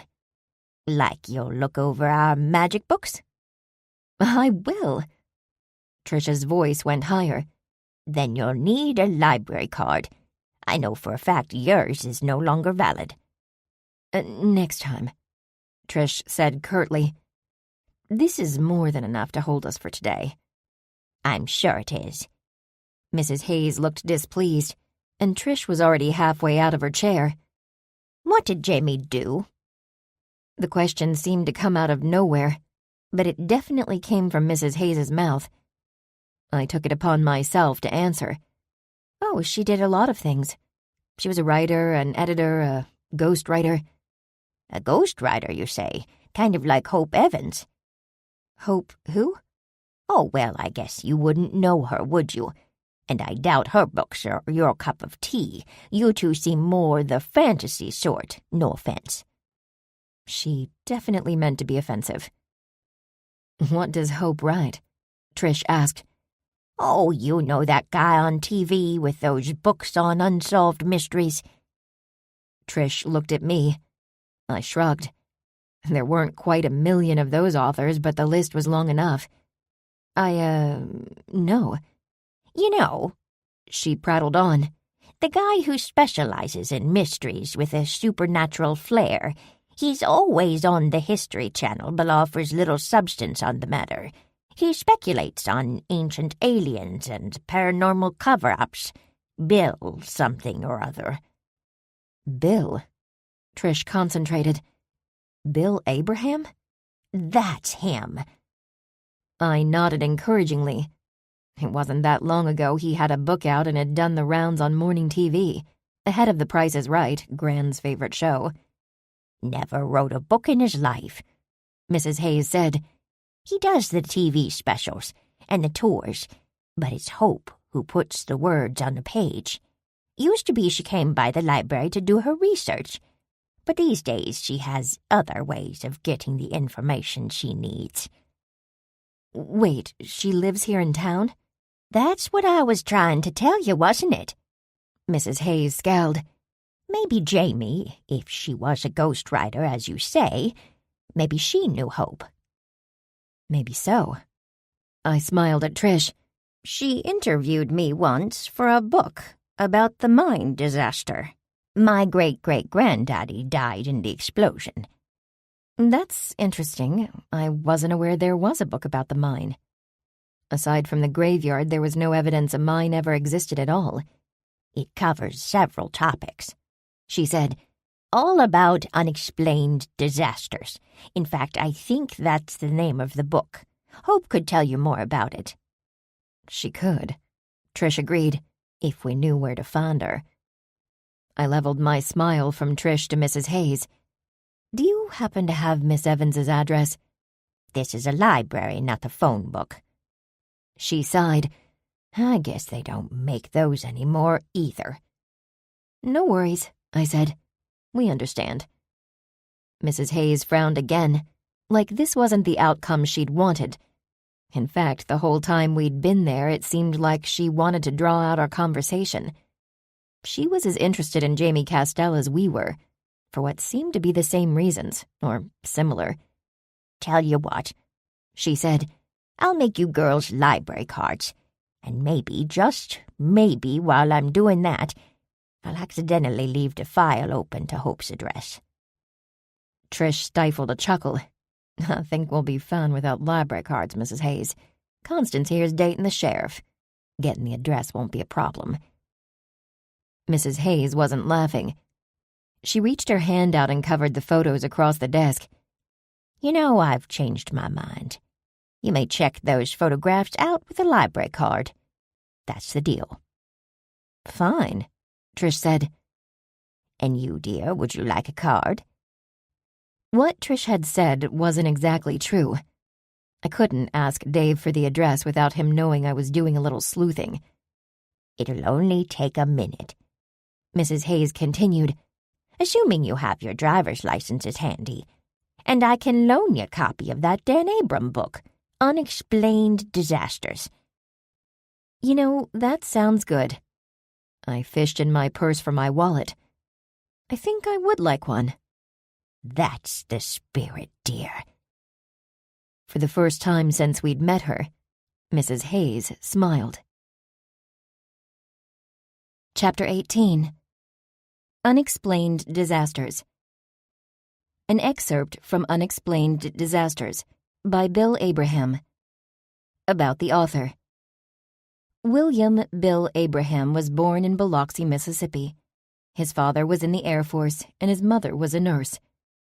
He lived the typical military brat life, moving from place to place throughout his youth. And he believes the term brat is apropos when referring to everything about his childhood. He graduated with a B.A. in Communications from Louisiana State University in 1986. After graduation, Bill moved to Los Angeles to pursue acting. His acting career was short-lived. After only securing small roles in both TV and film, Bill became a researcher on the show Ancient Mysteries, where he was featured in several episodes. Bill went on to host Supernatural Skies, Paranormal Murders, and Occult Atrocities, as well as consulting for many other shows on the History Channel. Bill's books have all been New York Times bestsellers. Salem Sorcery, the lead-up to the witch trials, spent nearly a year on the hardcover nonfiction list. When he's not making TV shows or writing, Bill can be found in California with his wife Maria and their 3 schnauzers. Preface. This book isn't quite like my others. You'll notice, for one, it's a great deal thicker. Also, it covers many topics, many disasters, while my other books to this point have focused on a single topic. There are many reasons for this. The research started, as it almost always does, with newspaper clippings.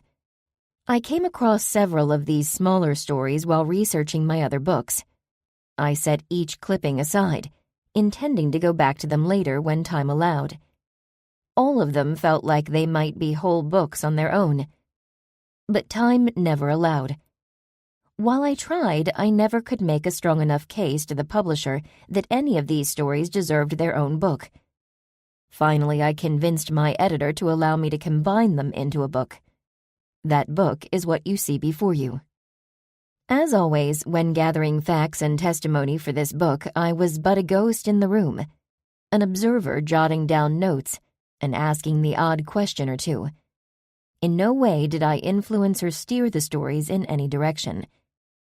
Any speculation about the supernatural comes from the people involved, from first-hand accounts and oral histories. I encourage you, as I do, to keep an open mind. Bill Abraham, Los Angeles, 2018. Part 4. The Creel Creek coal mine collapse of 1830, and the cover-up that followed. Settled in the late 1700s and located in the foothills of the Blue Ridge Mountains, Creel Creek, Virginia was named for its founder, Herman Creel.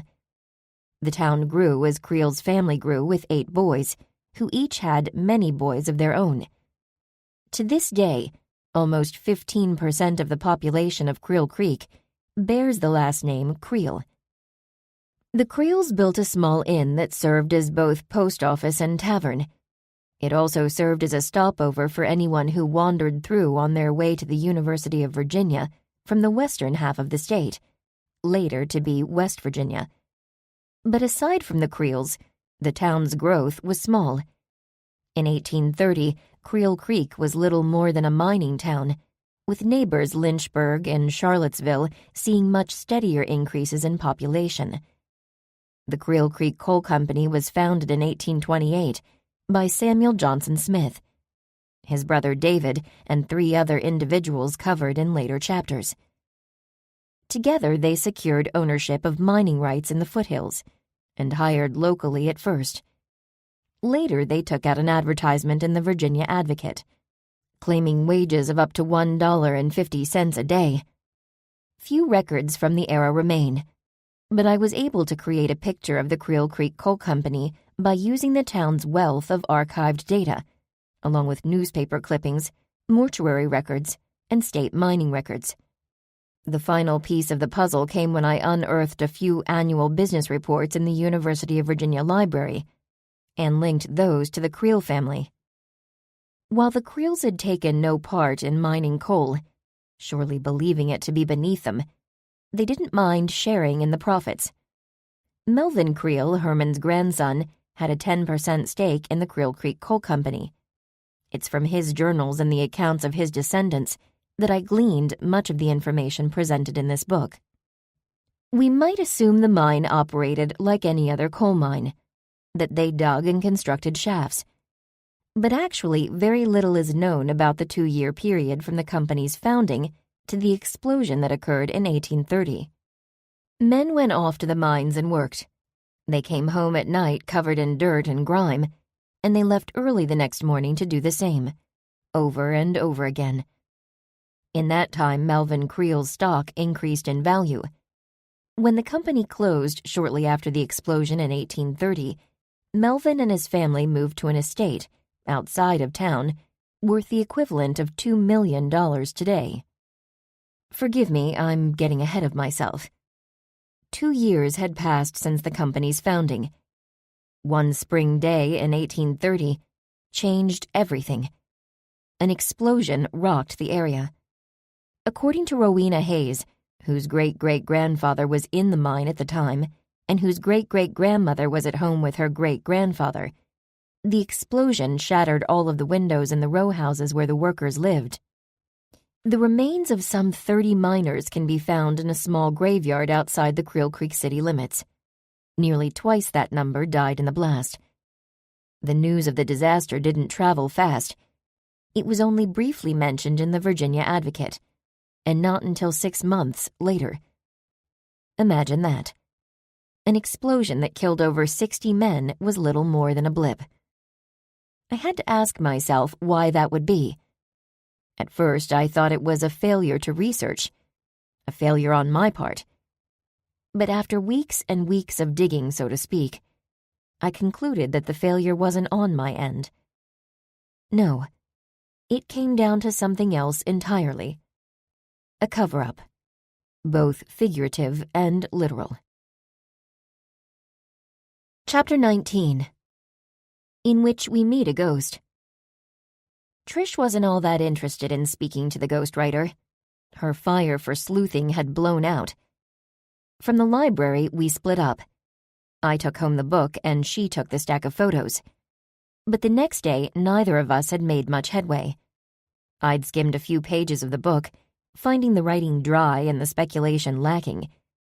Trish had managed to find the 3 photos of Cyrus, but there was no telling what that elusive 4th photo contained.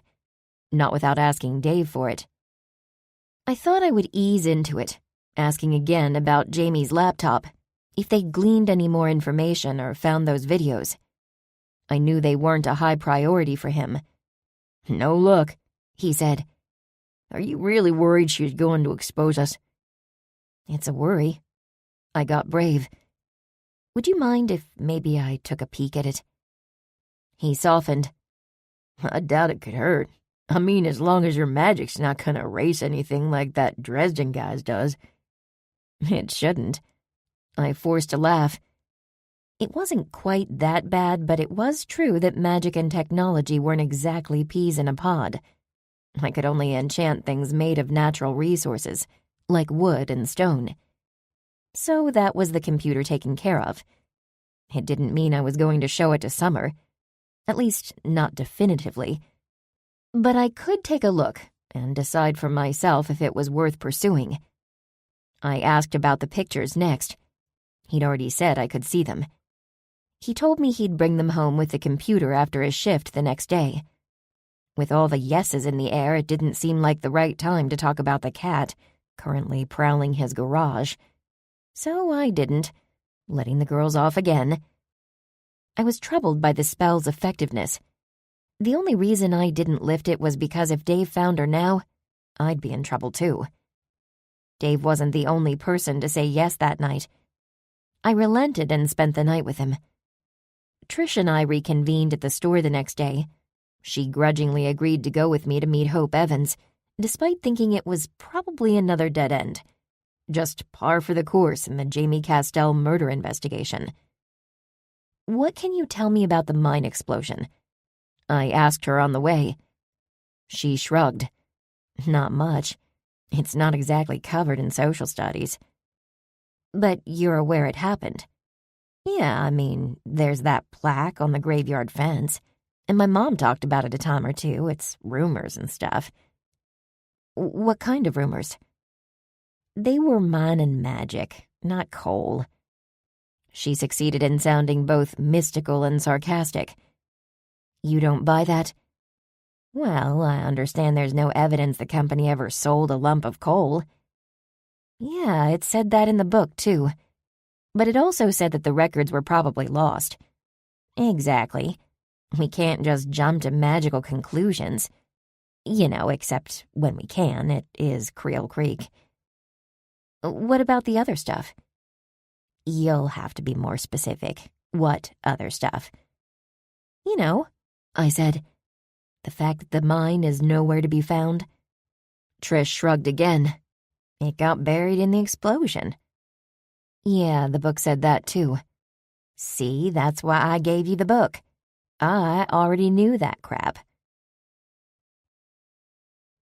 Hope Evans lived in a gated subdivision, and definitely the nicest neighborhood in town, with mortgages closing in on 7 figures. How anyone in Creel Creek could afford such homes baffled me. It was the same subdivision Mr. Caulfield had lived in before he died. I could only hope that Brad and Twinkie would be back today with news. It was troubling me that he was missing, and my owl was missing. And Trish was probably right. Their window of opportunity to find him in the Shadow Realm was closing. "You're sure about this?" she asked.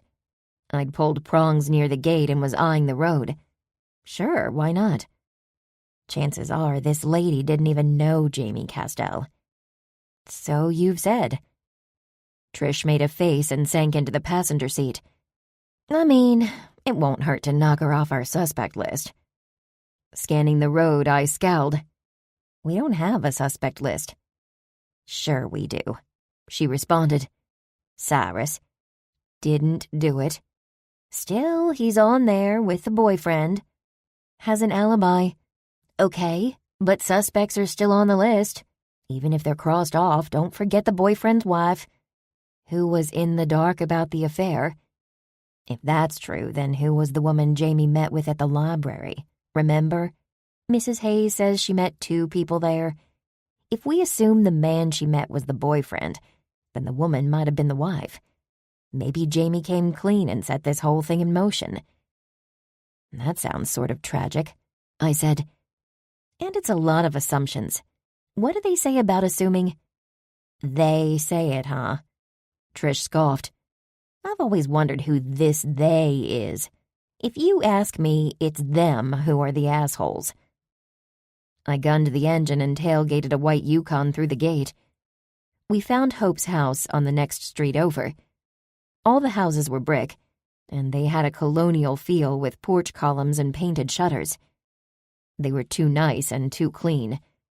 Most were decorated for Christmas, with lights strung on roofs and the occasional inflatable in the yard. Everything from the Grinch and Snoopy to a scale replica of Cousin Eddie's RV from National Lampoon's Christmas Vacation, which took up nearly half of Hope's neighbor's yard. I doubt that has HOA approval. Trish laughed. Definitely not. It was a short walk from the car to the front door. Too short. I wasn't ready for the knock when Trish put her knuckles to the door. I wasn't sure what to expect of Hope Evans. A writer, a ghost writer. Maybe I expected someone ancient like Mrs. Hayes, not the smiling woman who answered the door, who could be no older than 60. She had dark hair with a few stray grays. She wore fashionable clear glasses. They might have been for blue light. It being the afternoon, I gave her the benefit of the doubt, believing her outfit to be workout clothes and not cleverly disguised pajamas. Either way, she looked comfortable. May I help you? Are you Hope Evans? Trish asked. I am. What's this about? Trish and I both faltered. I was never quick on my feet or with my mouth. I usually relied on Trish in situations like this, and she relied on magic. But for some reason, Trish didn't say anything. She gave me one of her trademark looks. Obviously, I was supposed to have come up with something to say. And I would have, had I not wasted precious time in the car talking with her. Hope was quicker on the uptake.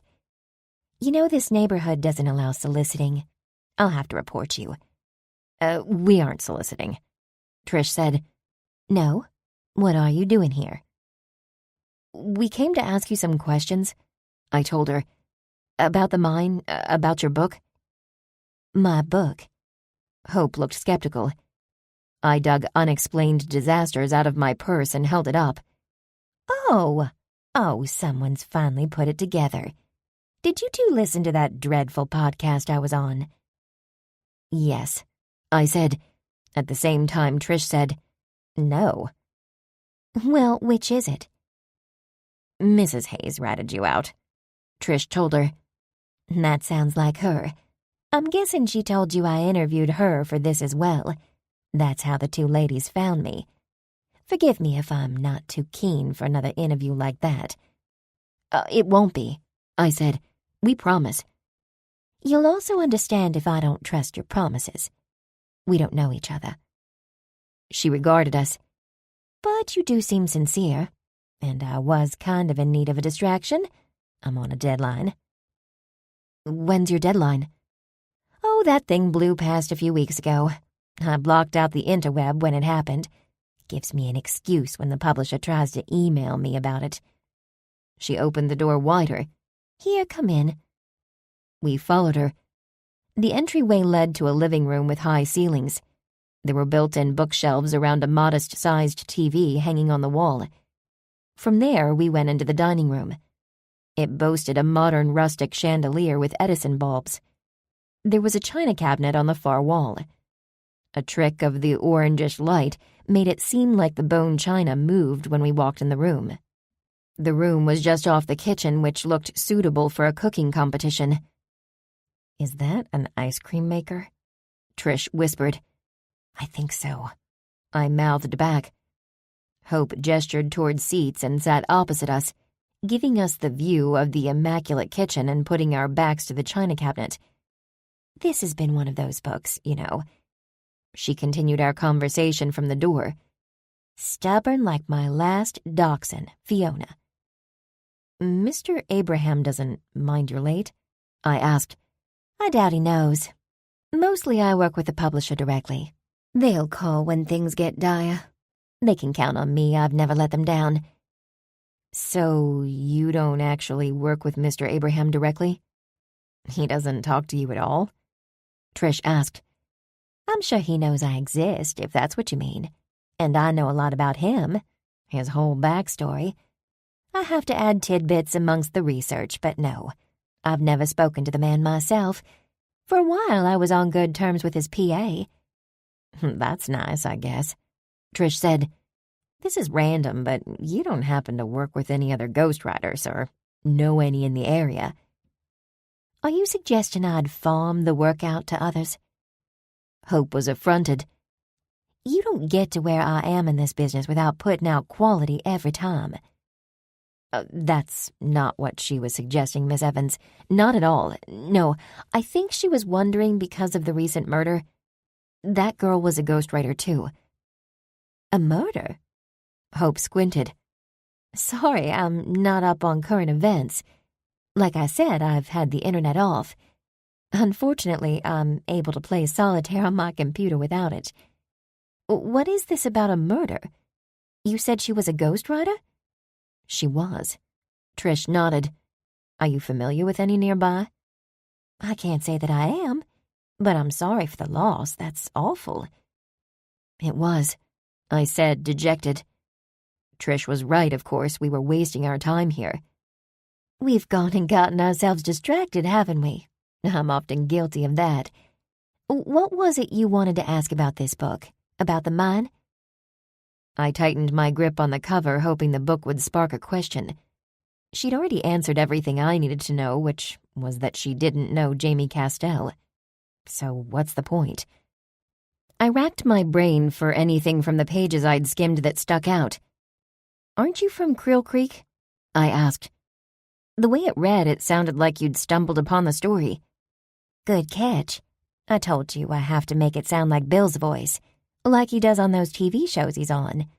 I tried to make it sound like he came across it doing research. Growing up here, of course, I've known about it my whole life. I mean, there wasn't a kid around who hadn't ventured to that graveyard at least once. We all knew the ghost stories and the legends." Trish nodded. "Same here. I've lived here all my life."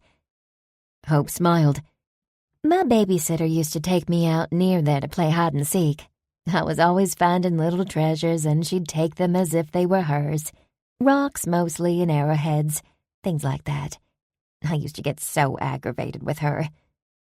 But that was then, when the only thing to do was go outside and play. Nowadays the kids have their Game Boys and TVs in their rooms. They never set foot outside if they can help it. I can tell. You can tell these things, it's in the fingernails. Mine were always dirty." "Mine, too." Trish held out her fingernails as if she expected them to still be dirty. I shrugged. I was in my room reading. Which was true. For years after I thought my mother died, I preferred worlds of imagination to the real thing. Of course, I never believed magic existed, or that I would one day wield its power. "I did plenty of that, too," Hope admitted. "You saw my living room. And to be honest, I should probably cut this interview short. I have my own book to finish. Or rather, I have to finish Bill's. I have to send my notes to his PA so Bill will be prepped and ready for the next press tour." "Does that mean he doesn't even read the book?" Trish asked. "No, it just means I'm not convinced he does. Jamie would never say as much, but Jamie was fabulous. She's gone now. This new guy, Michael, is the worst." "Jamie?" "That was her name, I think, Jamie Castell. She was lovely." My heart beat faster. "Did you ever meet Jamie?" Trish asked, leaning forward. "A time or two, why do you ask? And why are you both looking at me like that?" "Hope." I also leaned forward. "What happened to Jamie after she left Mr. Abraham's employ?" "She was going into a private venture, I think. I wished her the best." "But you don't know what happened to her after that?" "When was the last time you spoke to her?" Trish asked. "Ladies." Hope moved her head from side to side, taking us in. "I'll answer your questions if you answer mine. Why are you so concerned about Jamie Castell?" "Because," I answered, "she's the ghostwriter we were talking about, who was murdered." Chapter 20. In which there's a knock at the door. All this new information didn't seem like new information to Dave. He knew about Jamie's visits to the library. He knew about her work with Bill Abraham, and he wasn't considering Hope Evans a suspect. But neither was I. Trish wasn't so quick to dismiss the connection. She added the ghostwriter's name to her mental list of suspects, a list I thought was lacking the most vital component: the killer. As promised, Dave brought home the computer and the folder of photos that Jamie had tried to use to blackmail Cyrus. I spent the night there. I didn't really have a chance to pore over the evidence. Not until Dave and the girls were gone for the day.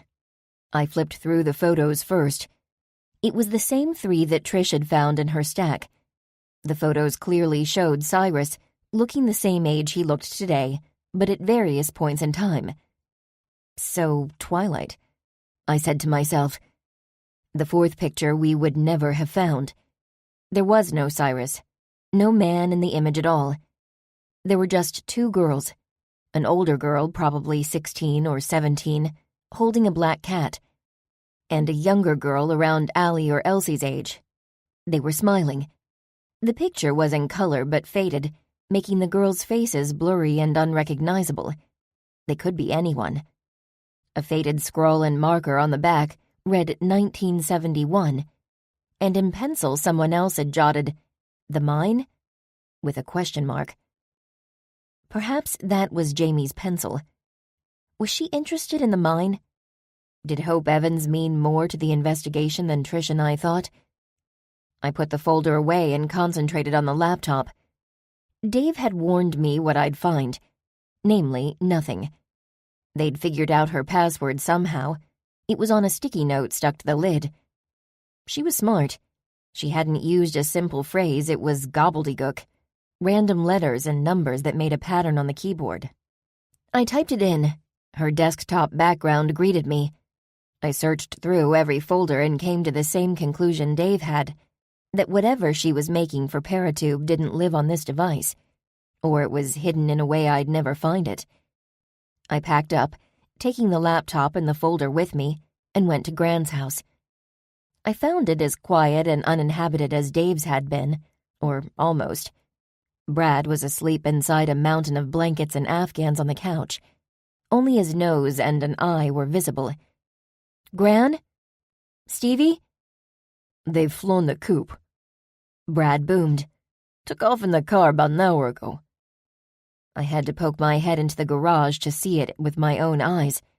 The Buick was gone. Where'd they go? "Wouldn't say." "Yes, I asked." "And you're back?" I stated the obvious. I set my things down on the couch beside him. "I am, but not with good news. The vampire is lost, I'm sure of it. Nowhere to be found." I nodded solemnly. It was what I'd come to expect. My heart ached for Cyrus. I wondered how I was going to deliver that news, or even if I should. I went to the kitchen and made a cup of coffee. Gran was close to finishing her puzzle. It had slowly come together. I'd never offered any help. There were maybe 30 pieces left to go. Most of it was the sky in the background, every piece the same color and shape. I sat there fiddling with them, happy when I found a piece that fit. I should have been doing this with her. Gran was right about me and Dave.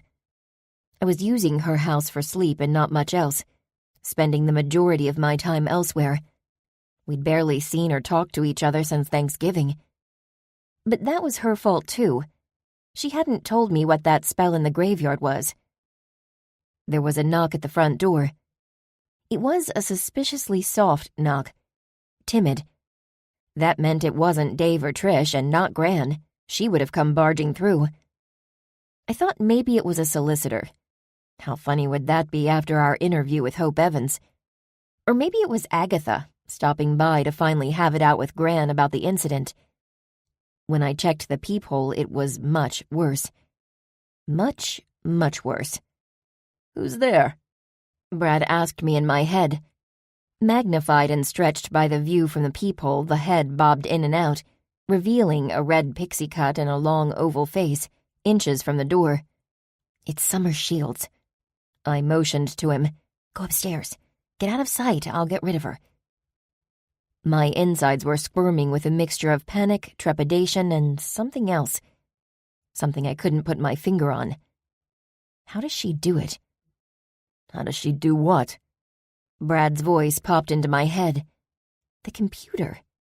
I thought, she has to know it's here. "So?" "Long story. I'll explain later. Let me think." "I am."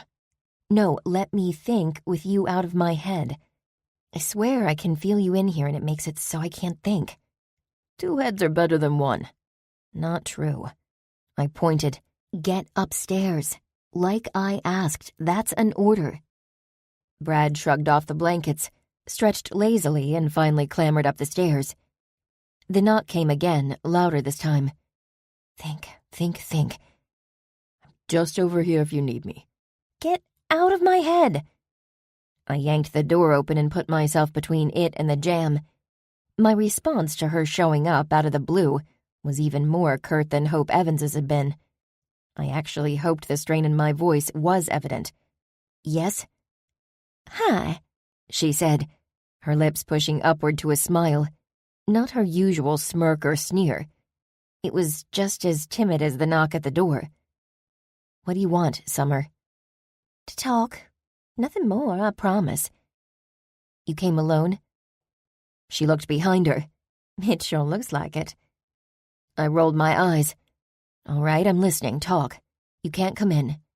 No? No, I said flatly. Her coming inside might trigger Gran's wards or worse. It might let her through them. Permanently. I couldn't take a chance on either. But it's freezing. It's not freezing, you've got a coat on, I pointed out. And a beanie. I'm sure you'll be all right. Fine. Okay. But can you at least come outside? This is kind of awkward. Sure. Let's go for a walk. These aren't exactly my walking boots. Summer indicated her footwear, her very muddy footwear. It looks like you've already been walking. Yeah, I guess I have. I'd like to sit down somewhere warm. A coffee would be nice. I blinked, scolding myself for feeling a tiny bit of concern for Summer Shields. Curses and cauldrons, Constance. She's just trying to use you. I second that, Brad thought. I rolled my eyes, mildly annoyed that the raccoon couldn't sense the gesture. Give me a second, I'll bring you a thermos of coffee and we'll sit in my car. It has heated seats. That'd be great, Summer said.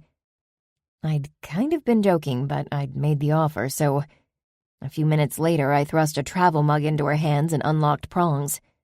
She climbed in and I did the same, cranking the engine and setting our seats to warm. She trampled in mud, irritating me all the more. What's this about? The computer? Jamie's paratube videos? Sort of. I was in the neighborhood and remembered you lived here with your grandmother. That's right, I live here with my grandmother. For now. Listen, Dave and I already looked in the computer. We couldn't find anything. I doubt you'd do better. Summer disregarded that. Constance, I didn't mean anything by what I said. It's not a big deal you live here and you're 40. It was just an observation. I remembered and I was in the... Yeah, you already said that. You were in the neighborhood, I get it. But I questioned my own thinking. Wait, what do you mean you were in the neighborhood? What brought you here? That's kind of the thing. I'm not sure. I could swear I was headed home from the studio, about to pull into my driveway when suddenly I was on your street. Yeah, that's odd. Don't you eat odd for breakfast? I smirked. Is that what you think gives me my witchy powers? She smiled, too. You're a witch. Don't deny it. I haven't told Jade this, but something's happening to me. I feel different. Strange. I kinda hoped you could tell me I wasn't going crazy. You aren't going crazy, I said. Maybe something did lead you here. Maybe it means you can help with the laptop. Now you think I was drawn here to help you with the computer? Didn't you just say I wouldn't be able to help? I shrugged. That was before I knew you were drawn here by magic and not some crazy hunch. Oh, so if it was a crazy hunch, you'd send me packing. But now I get to help? Something like that. I tapped my seat warmer off, and while my hand was up above the console, I reached out and touched Summer's wrist. Her magic sparked and sent a jolt through me. What are you... Summer. I cut her off. Maybe you missed the part where I just admitted magic exists. It drew you here. I have it, Trish has it, and you have something like it too. You touched me. Right. I just had to make sure it was true. Oh. She nodded, and for a second she looked as if there might be something else she wanted to say to me. She swallowed it down. Let me take the laptop and we can go from there. Chapter 21. Summons. I let Summer take the laptop with a promise she'd return it to Bewitched Books later in the day. It was probably against the law, and it definitely was a breach of Dave's trust. But what can it hurt? I reasoned. Well, for one, Brad's voice echoed in my head. If she's lying, and she does find those videos, you risk an exposure of the paranormal world. It's her world now, too. She's an outsider, he pointed out. She hasn't decided whether she wants in or out. You read her mind? You told me to stay out of yours. Yeah, well, next time take the hint and stay out of both. I looked at the clock. It's time to go to work. The car was still running. I backed out of the driveway. Brad's voice boomed again. You should tell Trish about this. Tell her what's going on. She has a right to know that you're consorting with the enemy. Brad was right. He was always right. Familiars are great as sounding boards, but even better for advice. I hashed it out with Trish and she wasn't happy. I couldn't blame her. I felt icky about it as well. She's using you. Trish wouldn't meet my eyes. She fidgeted with the triquetra charm on her necklace. Maybe I'm using her. The likelihood of it being beneficial for both of you is not so high. Remind me again what you're getting out of this. I shrugged. The videos Jamie was making. There might be one about us. And you couldn't maybe let it go? Wouldn't it be better if it was never found? I'd like to see it first. Trish rolled her eyes. I feel partially responsible for all this. I got your juices flowing the other day, but now you're being reckless. I'm not being reckless. Reckless would be interviewing suspects. Note, I haven't done that. I haven't gone near anyone besides Hope, if we count that, which I totally told Dave about. That reminds me. She has magic like Summer, I felt it. That's why I added her name to the list. Everyone in this town has hidden magic, I said. That's because this town hides magic. That's it. Hello, the mine. Maybe that's what this is all about. Jamie probably questioned Hope about the mine. I shook my head. No, I read her book. Hope doesn't know any more about the mine than we do. She didn't put the puzzle together. But Jamie did, someone who was helping her. The boyfriend? Trish nodded. That's assuming there even is a puzzle, I said. It's Creel Creek, come on, there's a puzzle. Or rather, a mine. We should interview him, see what he knows. No. Dave would kill me, if this guy didn't first. Plus, he has an alibi. They always do. Doesn't mean it's legit. Trisha's green eyes danced. What about the wife? Why don't we talk to her? The same reason, I said. Dave would get mad if I tried to do my own questioning. And what excuse do we have to talk to her? It's not like we can show up on her doorstep. Oh, hello, ma'am. We heard your husband might be a cold-blooded murderer. Want to sit down for coffee or tea and tell us all about it? You're right. Trish smiled. Showing up on her doorstep for coffee doesn't make any sense. But what if she showed up here for coffee? That's not your fault, is it? Depends. I shot Trish a skeptical look. I thought I knew where this was going. Is she showing of her own free will? She'll think that, and what Dave doesn't know. Before I could say anything else, Trish acted. She made a twisting gesture as I'd seen her do with summoning spells, and said, "A cup of coffee, a cup of joe, a latte on the go. I summon her where over coffee she'll share. Truth and tales, with all the details. Of life and love, all of the above. I summon the wife, whatever her strife. From her husband's affair, she'll be happy to share." You shouldn't have done that. Want me to take it back? Not really. But now I'm thinking, why waste money on advertising when we could just do that? Summon customers here? It wouldn't work. At least not like that. Not if we want their money. But it works for gossip? No, it works for interviewing witnesses to a crime. Let's find out if she met Jamie Castell in the library, like I think she did. And let's find out if her husband's been doing anything odd since this whole thing went down. That's always the problem with murderers, you know. They don't just sit tight and wait for things to blow over. In the end, they always do something to get themselves caught. You sound like an expert. She shrugged and smiled. I watch a lot of true crime.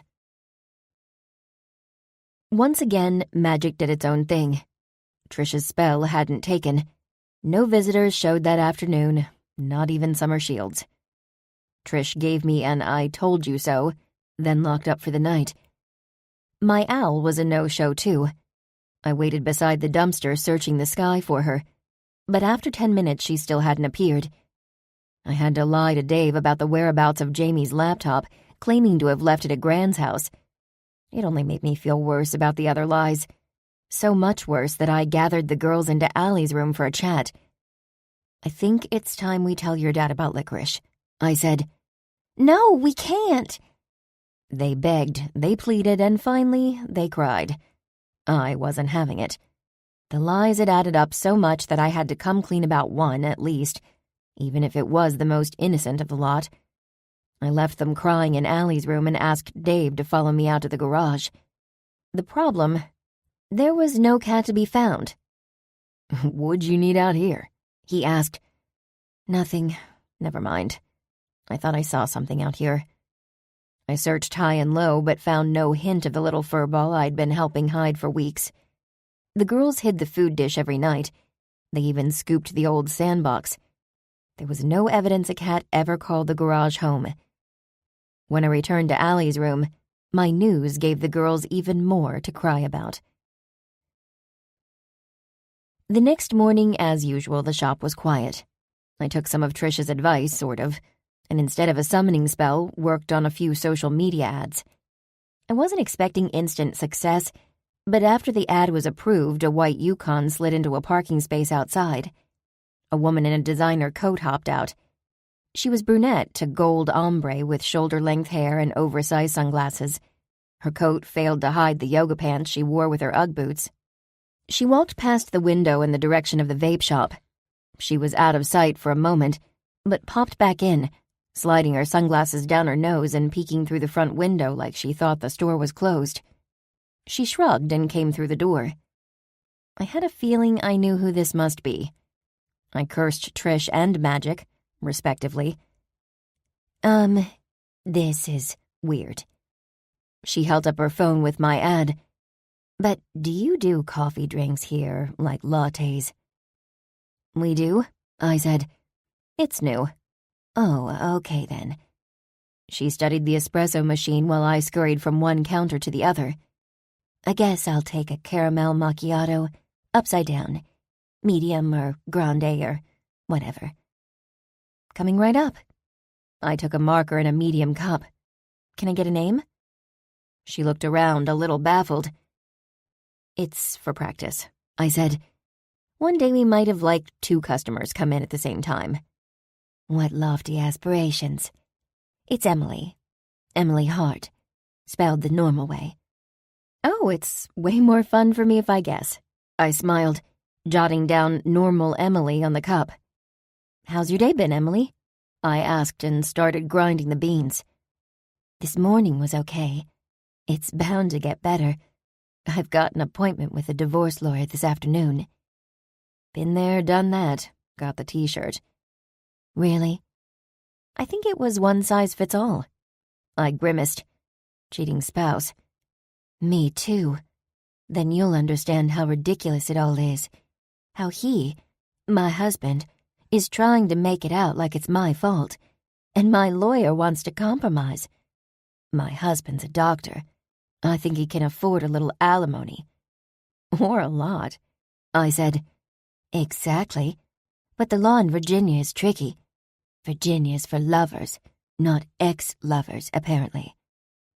I couldn't have written the conversation and had it go any better. That was Magic doing what it does best. Trish's spell worked like a charm, so to speak. I frothed Emily's milk, choosing my next words carefully. Emily hadn't yet paid.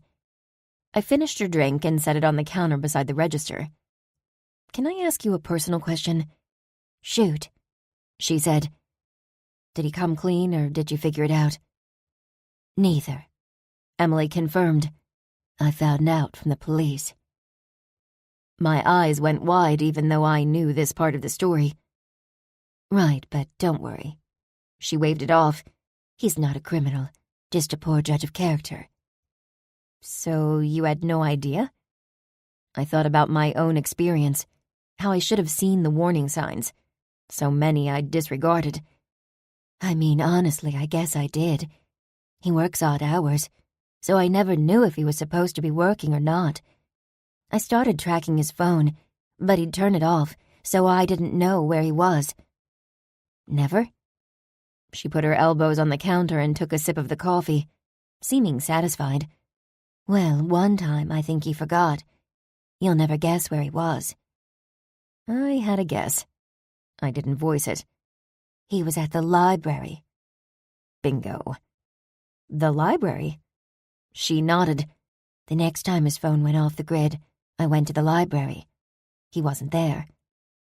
Was anyone else there? I asked, hoping I sounded nonchalant. Anyone suspicious? She smiled. Funny you should ask that, because yeah, his mistress was there. She just wasn't meeting him. Really?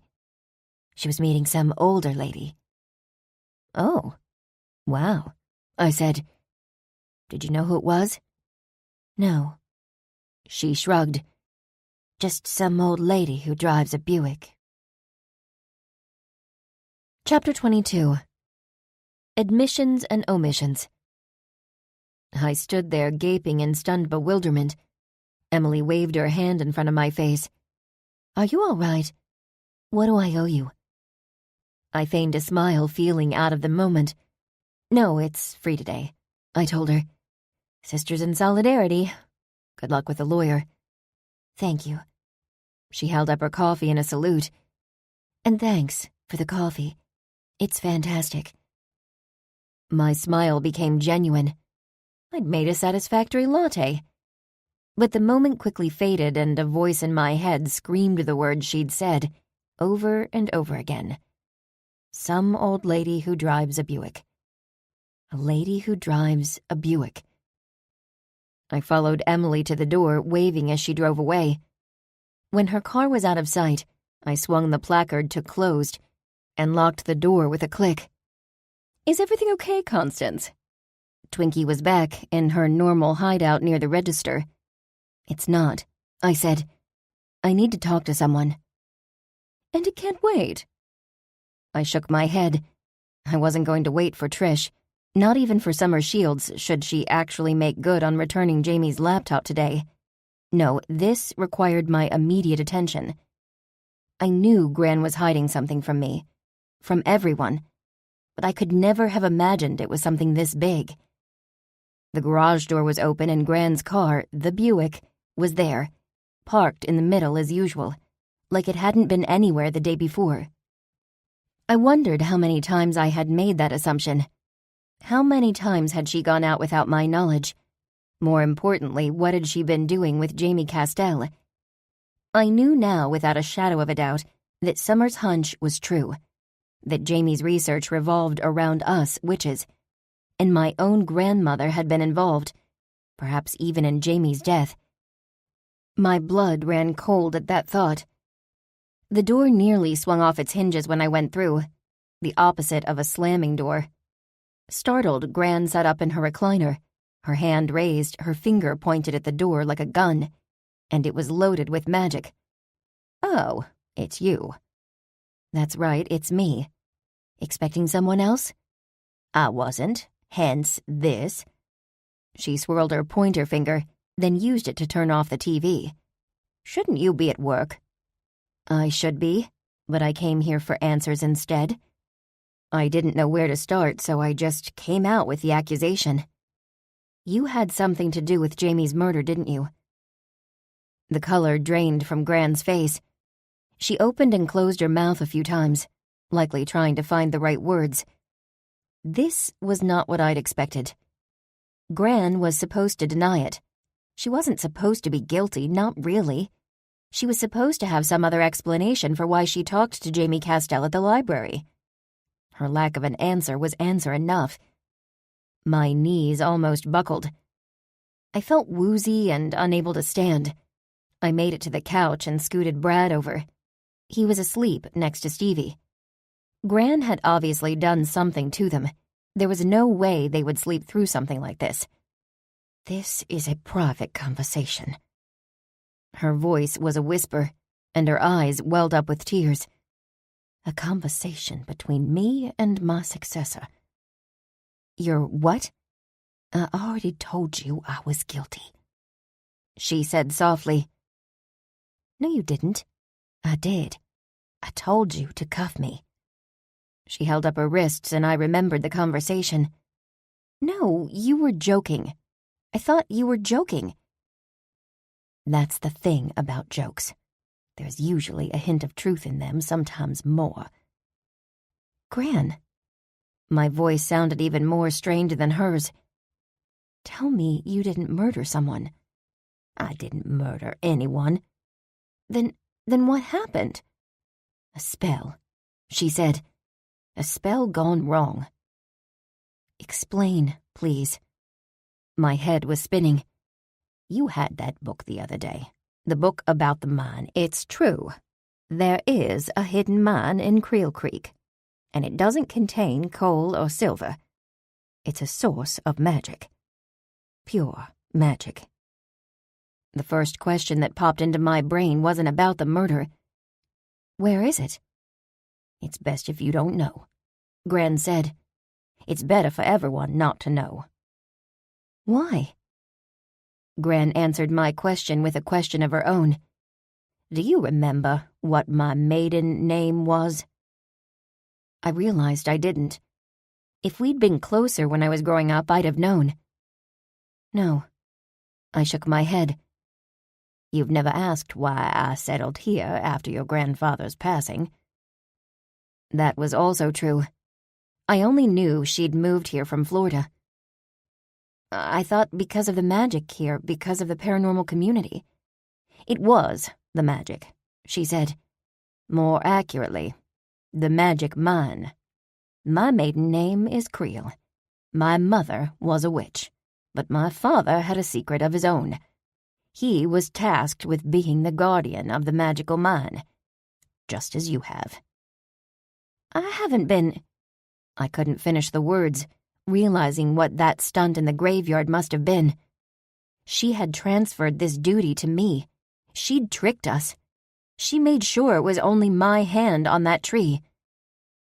What do you mean by guardian? You understand that we witches get our magic from within? I nodded. There are others who don't. Others who can only sense the presence of magic. Right. They're sensitive, I get it. Trish had said it about Jamie and about Summer. Do you understand how they can wield magic? They can use it, if they take it, or if they find it. Like in the mine? Like in the mine. Her eyes went to Stevie and Brad, conked out beside me. It's imperative that the familiars know nothing about this, as they could wield this magic too. Their inability to use magic on Earth is part of what keeps them in check, so to speak. It keeps the balance from tipping. I don't understand. I'm trying to explain. She was trying to, but it wasn't what I wanted to hear. My questions tumbled out. But what does this have to do with Jamie's murder? Did she find the mine?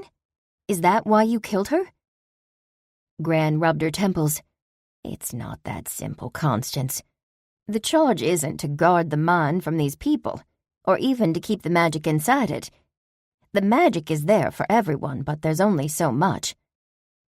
A long time ago, a man thought he could take it for his own and dole it out as he saw fit. He even brought our ancestor in on the scheme. Okay. The mine, the magic, had a mind of its own. The explosion, I said. Melvin Creel realized his mistake. Since that time, we've been protecting the mine and the people from such an event. When the task fell to me, I cast a simple spell.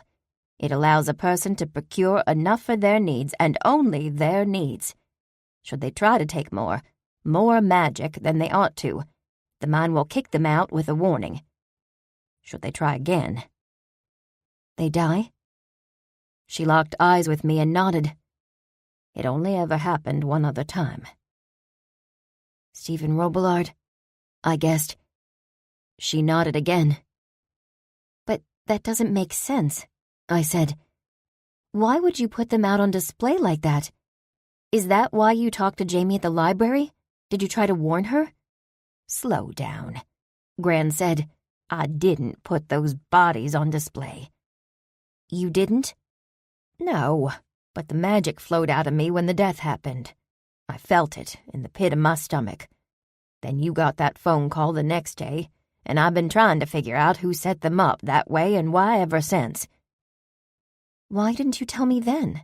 I could have helped you. I was afraid you wouldn't understand. It was my spell, my fault. I should have changed it after that Robillard fella. I knew then there were other ways to protect the mine, but I never changed it. I thought it was over. And what about Jamie? When you warned her? Gran shook her head. I'm not sure what you're talking about. I never spoke to her. But there was someone in a Buick at the library, I said. Gran continued to shake her head. Plenty of other people drive Buicks, Constance. This didn't make any sense. If it wasn't Gran who spoke to Jamie, then who was it, and why? I had so many questions, but my next was probably least important. Where were you yesterday? When you were gone? Putting together the puzzle. Gran said. I sat up. What do you mean? I was returning your library book and doing some digging of my own. My eyes shot to the stack of cardboard boxes beside the front door. Boxes from all the online ordering she did. Boxes that I hadn't yet recycled.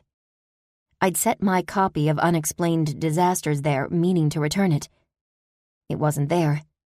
In its place was a silver laptop. Yes, your friend dropped that off last night. She's not my friend. Summer Shields. At least she kept her word. I wondered if she'd found the videos on it and if she'd released them to the world without my knowledge. Either way, Gran said, she needs to speak to you. That's all she said? That's all. Okay, but back to the puzzle. What were you doing at the library? A bit of digging, so to speak. A good deal of reading. I believe that author knows more than she's letting on, more than she wrote in the book. In fact, I'm willing to bet she knows everything. Hope Evans was more reluctant to let us in this time. Sorry, she said. It's just this deadline and I'm really supposed to be writing. I don't have the time to... You'll make time, Gran said with a swoop of her finger. The door jerked open, much to the surprise of Hope Evans.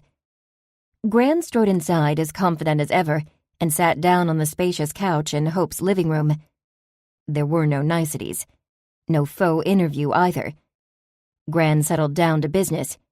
I know about you, she said. What? You know about my books? No, I know how you research your books. This seemed to cause Hope some discomfort. I do a lot of research. I use online databases, journals. You speak to the dead, Gran said. Hope gulped. What? She denied. You can't believe I... Gran wiggled her fingertips and a flame burst out, lighting the fireplace under Hope's TV, which was meant to use gas. Hope gulped again. You're a witch. We both are, Gran agreed. Oh, I should have known. And you're a necromancer, Gran said. Well, it's not that simple. I wanted to do more. I hoped I could do more, but it's all I'm capable of doing. Who did you talk to about the mine? She nodded as if she knew this question was coming. Several of the men from the explosion. Did they lead you to it? They did, she said. I went inside, but it kicked me out almost as soon as I was in. I'd already taken my fill. I had questions, but Gran was running this show. She pressed on. And this new book, what's it about? Who did you speak to while you researched? Hope faltered. It was supposed to be about mysterious deaths. Suicides that weren't things like that. I talked to Stephen Robillard, but I think you know that. Things were falling into place. He got you thinking about the mine again, didn't he?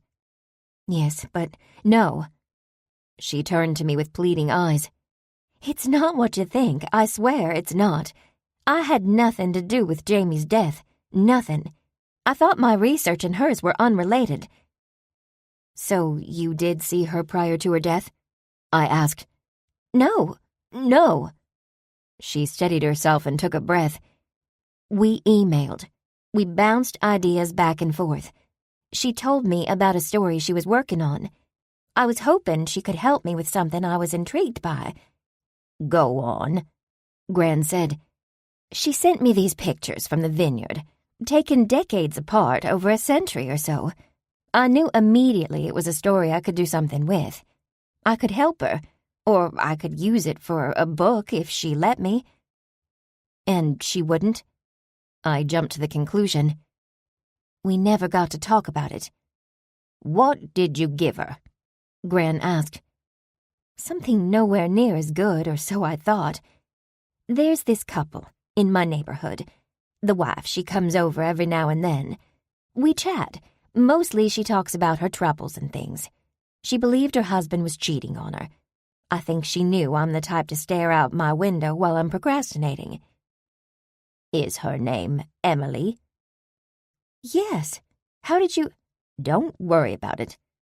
Gran dismissed it. Go on. Okay. This is where things get strange.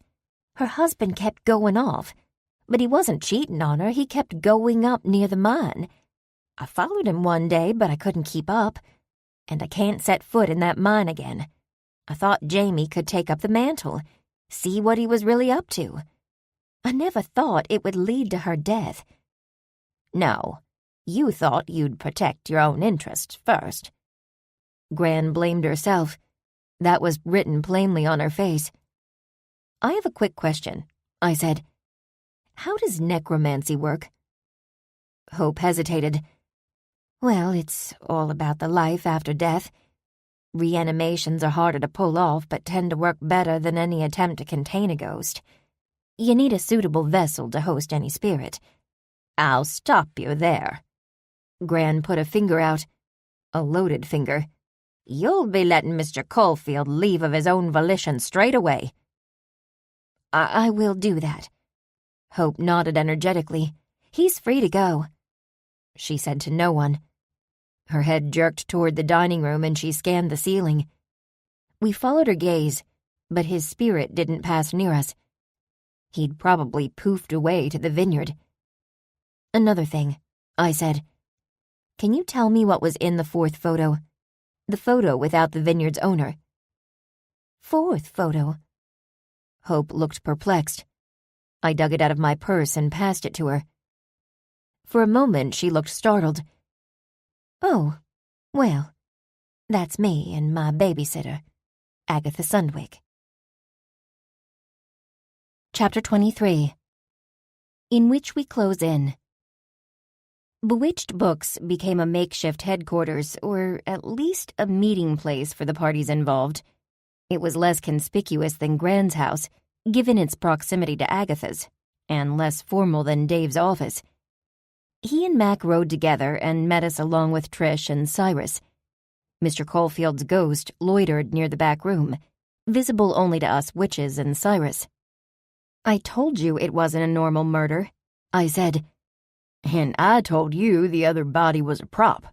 Guess we were both right. That's such a man thing to say. Trish rolled her eyes. It is technically true. I agreed with Dave. Unless we can prove otherwise. Dave tipped his ball cap with a finger. Proof? I'm not hearing much. Nothing I could bring her in on. And I'm fuzzy on the details. Why would Agatha be involved? Isn't she a witch? We're not sure, I said. Trish needs to get near her to see if maybe she's been faking it somehow. Trish agreed. I don't think she's let me near her since I received the gift. I think maybe she knows I'll figure her out, whatever she is. And that could be... Dave asked the obvious question. Any number of things, Gran said mournfully. She could be possessed, I said, having had dealings with demons. Could be, or a familiar gone rogue. Is that why you put Twinkie to sleep? Trish asked, and Gran nodded. Trish hadn't been keen on that idea, and looked equally as put out about it now. Are we forgetting anything? Cyrus put in. Like that maybe she was being blackmailed, too. You said there was a picture of her. Dave nodded. But that picture, it's not exactly proof of anything. Okay, what's the plan? Trish asked. Dave took off the cap and raked a hand through his hair. I can't exactly get a warrant for something like this. Magical murder requires magical investigation, and I didn't think there was magic involved in the death. You're right, I said. I couldn't find a trace of it at the scene. That's odd, Trish said. Gran shrugged. Anyway, I'll let you three take point with me or Mac if necessary. We could search her house, I offered. We might find some link to the murders there. Or maybe we do surveillance. I don't know. These ideas sound kind of stupid when I say them out loud. There are no wrong answers, Dave said. And I hate to play devil's advocate here. I don't know a lot about magic. But wouldn't she have wards to protect her house? Has anyone here been invited inside? We all shook our heads. Not even Gran had been invited into Agatha's house. That was kind of suspicious. But given their relationship, not that big a surprise. The door chimed and Summer Shields was in the doorway with a horrified look on her face. She hadn't expected this crowd. Yes? Dave asked her. I came to see Constance. This was bad. Dave didn't know about the laptop. I was going to be in trouble for sure. But given the circumstances, how close we were to finally nabbing Jamie's killer, I thought it best to put it out in the open. Whatever you have to say, I said. You can say it in front of everybody. She blinked, taking everyone in. I found the videos. You found them? Dave's gaze bounced from her to me and back again. Where did you find them? Can you show us? They were on the laptop, Summer said, hidden. Where is the laptop? Dave's question was for me. At Gran's, I answered. It doesn't matter. Summer cut in. They're gone now. Disappeared as if they were never there. How? Dave growled. I don't know, she said. 1 second they were there and the next I couldn't find them. Then tell us what you saw. It was Trish, and her voice had the edged tone she reserved for Summer and Jade. They weren't what I thought they'd be. No. They were videos of that guy, the guy I thought was her boyfriend. I don't think he was her boyfriend. I think she was helping him somehow. Helping him do what?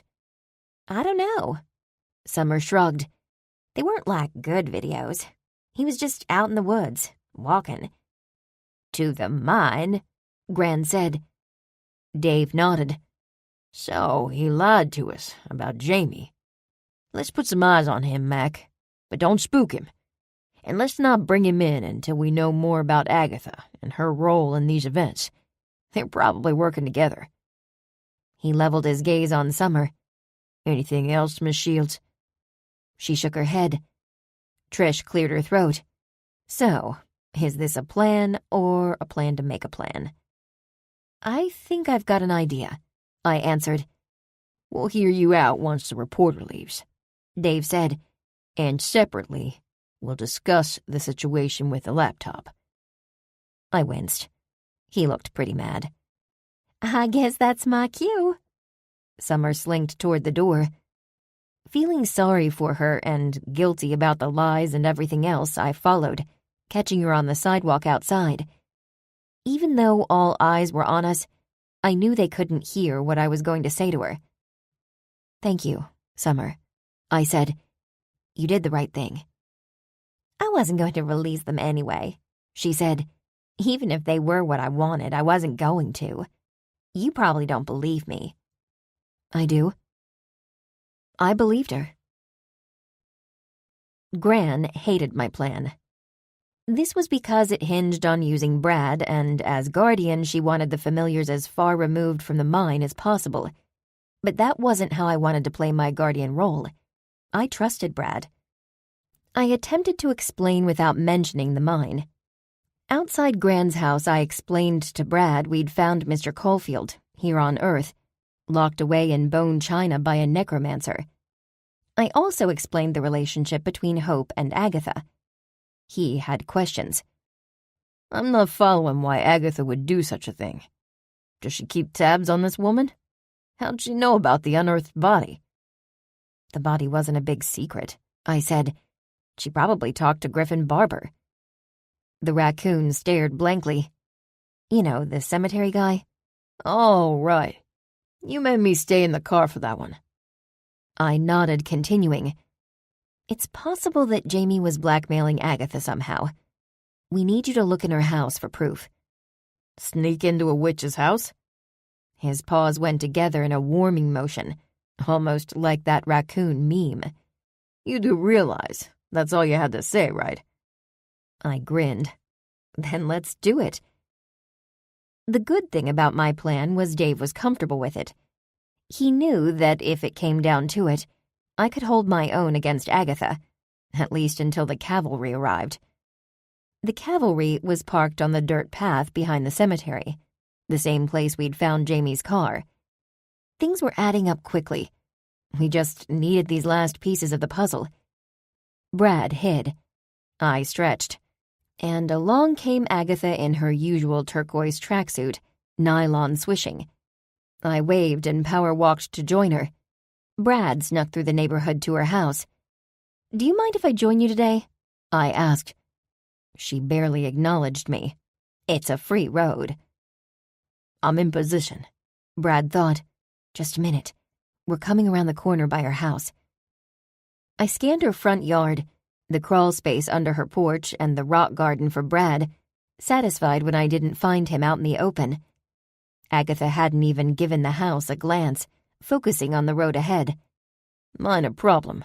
How am I getting inside? Look at this neighborhood, I thought. I bet it's unlocked. Yes, but height is an issue. Climb up the potted plant on her porch. If it's locked, check under it for the key. A few seconds passed, then Brad thought, I'm in. We knew her house was warded. I'd checked this morning when she started her walk, finding the door thrummed with magic. If I had tried to barrel through, her wards would have done a number on me. What, I couldn't be sure, but the few times I'd seen wards in action weren't pretty. Possibly I could have spelled a shield around me. Magic being unpredictable and following its own sort of rules, there was a chance my magic might outdo hers. Our need for the truth would trump her need for privacy in her home. But Agatha had years of experience to my less than a year. So you're sticking to the neighborhood today? I am. My heart beat faster, remembering she'd been out on her walk when I'd discovered Jamie's car. Don't serial killers usually return to the scene of their crime? Do they? Brad questioned. I realized that Agatha was going to spot this lie. Why's that? She asked. Aren't you usually a runner? It's, my calf. I pulled something the other day. Lying wasn't my gift, but at least I'd prepared this one. I thought I should take it easy today. Easy, huh? I won't be slowing my pace on your account. I'm sorry if you can't keep up. What a sweetheart. Serial killer sweetheart. She sure is something, Brad thought. And she sure has a thing for cock. What? Come again? I sputtered, the words flying from my mouth. Cock. You know, roosters. The house is decorated with them. Figurines everywhere. An oven mitt and the kitchen towels. Ew. Agatha's eyes narrowed, but she kept her pace up and her arms pumping. I said if you can't keep up, then you shouldn't bother. False alarm, Brad thought. The wallpaper in the guest bathroom, there's a rooster playing a lute. That reminds me. Should I take up an instrument? Is a raccoon playing the banjo too on the nose? Brad, focus. You have to find something. I won't slow you down," I assured Agatha, but feigned a slight limp all the same. "You sure she doesn't have a familiar?" "Just a cat, I think." "There's the food dish. 8-Ball. What a name. Why hasn't it come out to greet me?" "Cats are skittish," I thought. "It's probably hiding." "Unlike familiars, we're not skittish at all. Oh, there she is." Agatha pumped through another turn. "The cat?" I asked. "It's there?" "Yes. That's odd indeed." "What is?" "Its thoughts," he said. "It reminds me of that owl." We were on Agatha's street again, and I was sure we were going to pass her house and do another loop.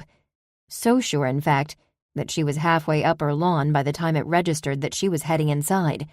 "Abort!" I thought hard. "Abort, abort!" "You're done for the day?" I called to her. "I think so, yes. It was good seeing you. And tell your grandmother I said hello. But do tell her I won't be seeing her on the solstice.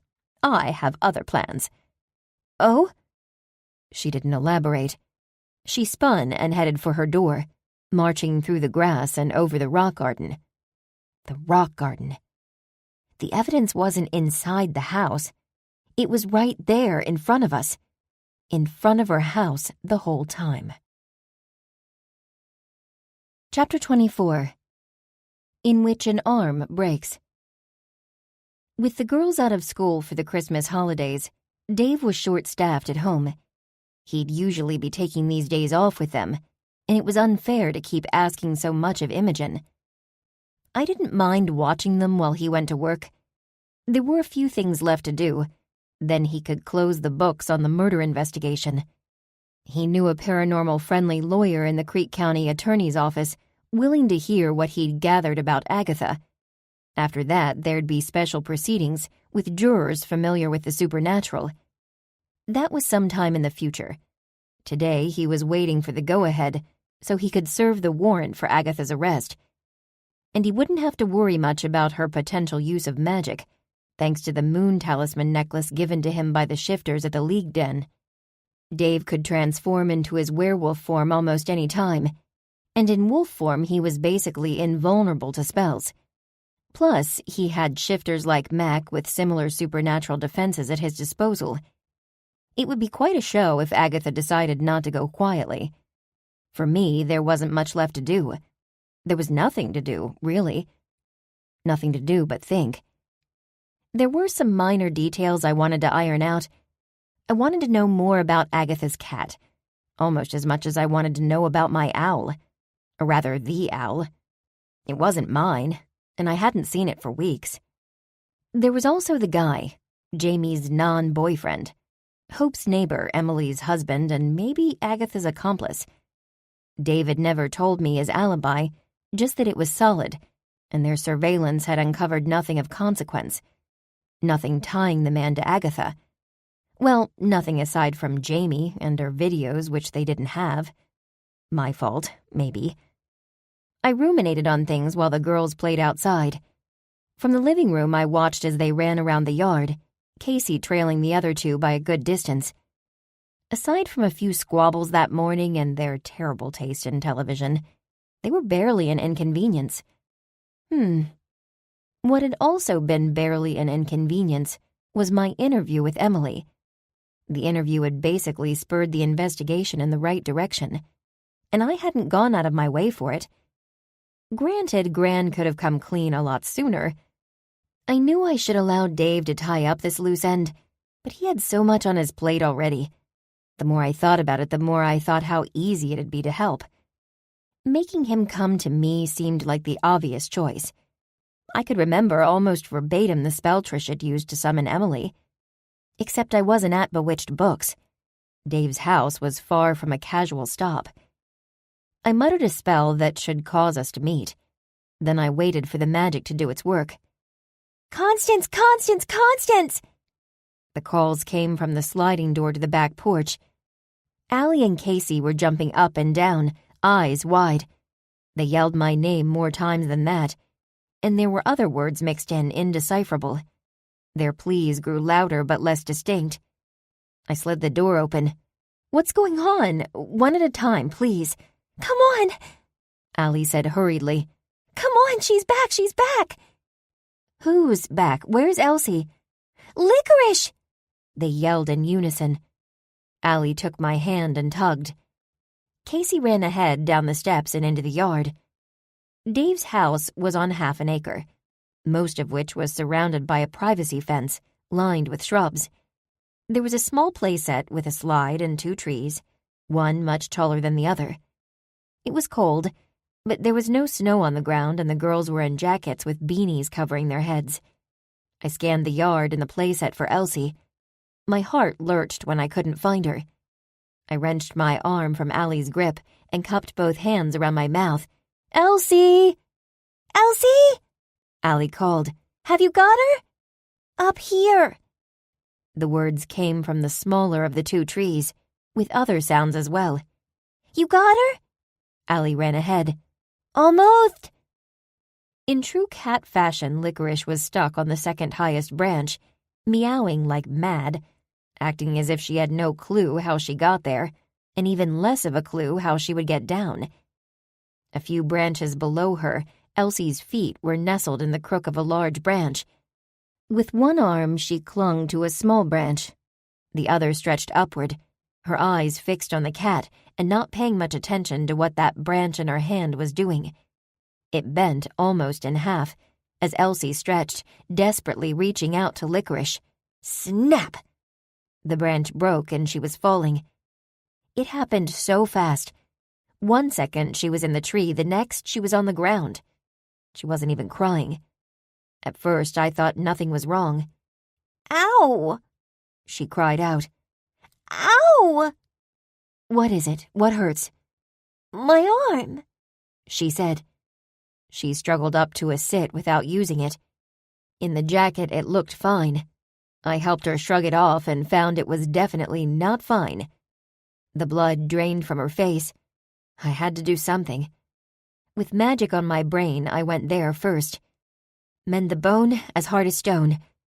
It didn't work. There was still a small knot, where the arm bent at an odd angle. A bruise was forming under the skin. It wasn't my best effort at a spell. I wasn't thinking clearly. Either was she. Elsie had gone from child in pain to stoic calm. Her eyes glazed over, focused on the spot between her wrist and elbow where things weren't as they should be. She was in some shock. Elsie, I said softly, I need you to focus on me. You're going to be fine. This is nothing. You'll get a cast and all the ice cream you can eat. Oh no, maybe that's for tonsils. Still, you'll get a cool cast. I was no longer thinking about magic. I'd tried, I'd failed. It was probably something to do with need. Why magic a bone back together when I could so easily speed to the ER and have a doctor do it? Magic sucks. Girls, let's get to the car. Quickly, please. Dave's white minivan was parked in the middle of the driveway. I got behind the wheel yet again, but this time the pedal never left the floorboard. I called Dave on the way to the hospital. Funny enough, it was he who had to console me. Elsie was in the middle row holding her broken arm with the other and putting on a brave face. Constance is okay, he said. This stuff happens all the time. They're kids. No, it's always on my watch. My vision blurred as tears formed in my eyes. All I needed was to cause a wreck. Not always. I'm not sure I'm cut out for this, I said without thinking. Constance. A red-hot tear plummeted down my cheek. What was she doing? Climbing a tree, I said. The cat got... The what? Never mind, I said, realizing my error. You'll meet us there, right? I'll be there as fast as I can, Dave said. We've got a few things to wrap up first. His voice took on a softer note. Sweetheart, Elsie, you're going to be fine. Constance is going to take great care of you. The doctor will too. Dave called Imogen and she managed to show up, just as I had all the paperwork filled out. For half a second, I thought she was going to offer to go back with Elsie. Instead, she kept the other two, while I went through the big emergency room doors with the scared little girl. We were both scared. Elsie was seen by a nurse and had x-rays done. We sat there waiting for what felt like an extremely long time before the doctor strode casually into the room. A nurse came in behind him with a cart. With no sense of urgency, he looked at a folder he'd retrieved from a box outside the door. Come on, I thought. Can't you see this girl's in pain? Where has he been for the last 15 minutes? I knew full well he was likely busy with other emergencies, some of which were equally as pressing as a broken arm, some life-threatening. I heard we had a little fall, the doctor said. I'm Dr. Hart. I'm here to fix you up. Dr. Hart. Like Emily Hart. Like the husband that I'd so wanted to talk to and used magic to bring us together. Elsie's broken arm. It was all my fault. Chapter 25. In which it's all my fault. The procedure didn't take very long, if it could even be called a procedure. There was no operation. Elsie was given a local anesthetic, a shot which drew the most screams.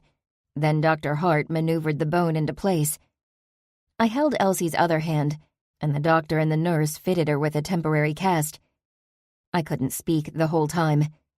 There was no chit-chat, no interviewing him. I was as numb as Elsie's broken arm. I think the nurse asked me a few questions. Possibly, I answered, and I was screaming inside. We were there because of my magic.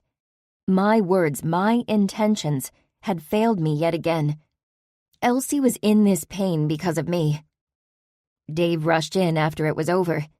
He looked tired and weary, frazzled, much worse than he had that morning leaving for work. I guessed his children getting injured did that to him. What did he ever see in me? Dave only had eyes for Elsie. He wrapped her in a hug, kissing her forehead. How are you, baby girl? Fine. Constance said I'll get ice cream. Ice cream for sure. You know, I believe you're gonna get that cat now, too. Really? Anything, Dave said. Whatever you want. She needs to see the orthopedic surgeon. Dr. Hart cut in. If it's set right, he'll put on a more permanent cast. Dave took in the doctor. His eyes widened. Dr. Hart, he said, regaining his composure slightly. I was just about to call you. You were? Dave's jaw tightened. We need to talk. The doctor faltered. I'm kind of busy right now. Dave shook his head and guided Elsie toward the door. Constance, could you take her out to Imogen and come back? Of course. You realize who this is, right? I do. Go now. Dave led the girl to me and Elsie took my hand. I can't just... You'll listen to me right now. Dave interrupted. I thank you for straightening my girl's arm out. But now it's my turn. There are several things I need to get straight, so to speak. The nurse was there, a balding man looking confused and troubled. Should I inform the charge nurse? Dr. Hart nodded, and I took Elsie out to the rest of her family. I returned a minute later, not quite as puzzled as the nurse, but curious why Dave now considered a chat with the doctor so important. Dave was asking, Your shift started earlier this morning? It's a 10-hour shift. The doctor said, I believe I'm on hour 8 right now. Satisfied, Dave pressed on. Why did you allow us to believe Jamie Castell was your mistress? And I understand you let your wife do the same. How do you... It's not important how we know. Right now, I need the truth. It's imperative you tell us everything. The doctor sank into the chair I'd been sitting in and buried his face in his hands. It seemed like the easiest explanation. You assumed and I went with it. But why? If it wasn't the truth, I can only assume what really happened is much worse. It is, the doctor said. So much worse. Do you want your lawyer? Dave asked. No, I don't need my lawyer, not for this. Tell us what happened. He lifted his chin, and instead of looking at Dave, he found me. I was losing my memory. Not just that, it was like there were segments of time that I lost. I'd start going one place and end up in another. I knew too much about things like this. It was obvious that Dr. Hart had been possessed. And Jamie? I asked. Where does she come in? She offered to help me, he said. I don't know how she knew what was going on, but she approached me and I took her up on the offer. The way things were happening, it was like clockwork. I pretty much knew when and where my memory was going to fail, I just couldn't prevent it, you know? Jamie took a video of it. And what did she find? Dave asked. I went out into the woods. She lost me there. When I came back, I was carrying some rocks. I dropped them off, she took them, I came to, and she showed me the video that was that. Why didn't you tell us this before? Because I'm a doctor. I thought I was going crazy. I would lose everything if this came to light. He returned to his feet quickly. A little too quickly. Dave's hand went to his holster. But it's okay, I'm better now. I haven't had a memory lapse since that day. Whatever Jamie did, it worked. Jamie didn't do anything, I said. Not true, Dave countered. Jamie talked to Agatha that day, and we found those rocks in her car. The two are linked. Agatha? Dr. Hart looked perplexed. Who's she? She's our suspect, I told him. Dave's gathering evidence for a warrant. No, Dave said softly. There's no need for a warrant. This morning, Agatha Sundwick didn't come out for her usual walk. Mac performed a wellness check. Agatha Sundwick is dead. Chapter 26. For a cat. It felt odd being in Agatha's house. Her body was found lying on the living room rug beside the coffee table. There was a Rooster coffee cup on the table, half full of black coffee, over a day old now with a numbered tag next to it. I wondered if this meant we were wrong about her, or right. Did she manipulate Jamie and cause her death? Did someone else? And did Agatha die of natural causes? She had been up to something, that was a certainty. But had it been murder, or was she just a pawn in this too?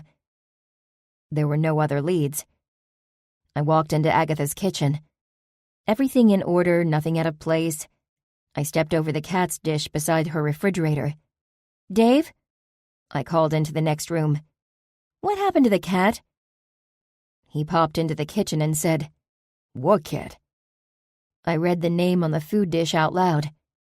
8-Ball. Agatha had come to the store the same day as Jade and Summer. It was barely a blip on my radar given other events. We'd talked about her cat. I can ask Mac about it, Dave said. He might have left the door open yesterday, if it was here and got out. That's odd, I said. What is? The cat's. Licorice was also gone. We'd returned to Dave's house to find the tree empty. No cat in the garage. We scoured the whole neighborhood looking for her. The girls were devastated. Again. 8-Ball, I said. Isn't that a name for a black cat?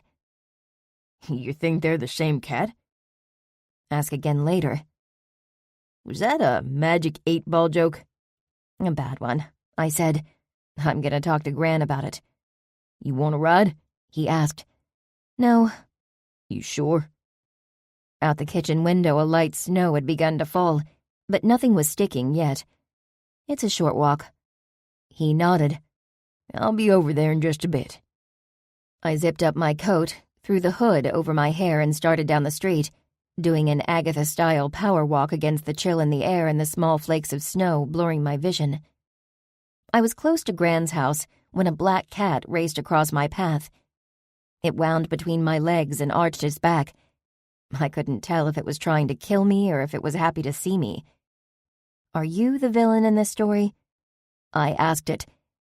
I tried to pick it up, but it scampered into the neighbor's yard in the direction of the woods. I got out my phone and called Dave. I found the cat. You did? Where are you? At Grand's. Keep it there. I'll try. I haven't caught it. Don't go anywhere, Dave said. I'll be right there. It could be dangerous. He was right. It could be.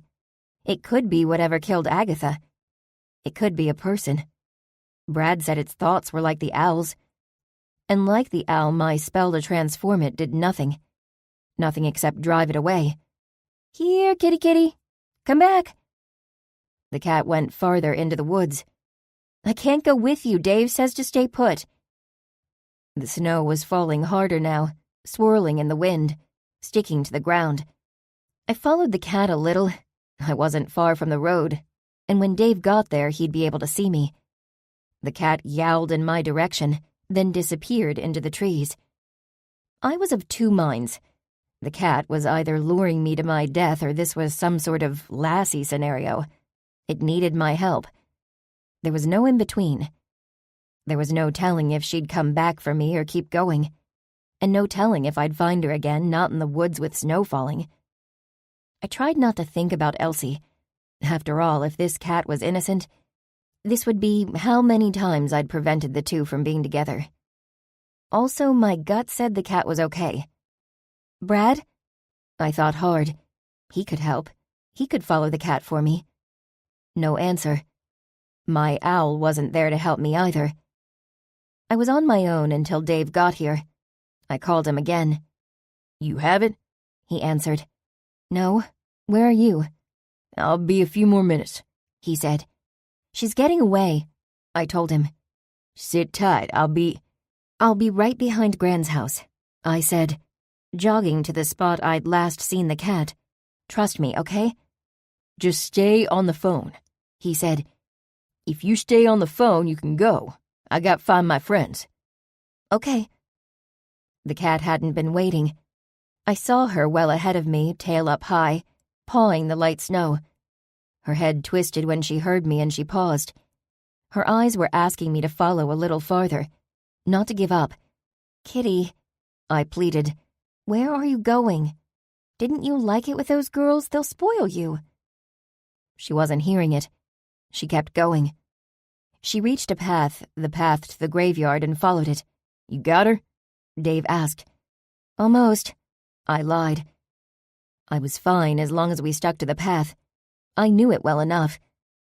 She kept going with me trailing several feet behind her. She ran up the hill, stopping where the path forked. Only I never knew it forked like that. I began to feel a prickly sensation on my neck. I was being watched. I was sure of that. But I'd had this feeling in the corn maze, the day Elsie chased this cat. A day later, 2 bodies were found. That couldn't be a coincidence. Had the cat really just led me to my death? Or was something else afoot? Afoot. Beside the cat, on the path that led elsewhere, there was a shoe print in the snow. A fresh shoe print. They found it, I said to the phone. Who? Found what? The mine, I said. The cat bobbed its head. It turned tail and headed down the path. How? Constance, I'm at your Grand's house now. Where are you? That was reassuring. Dave wasn't far. He could track me here. It'd be easy.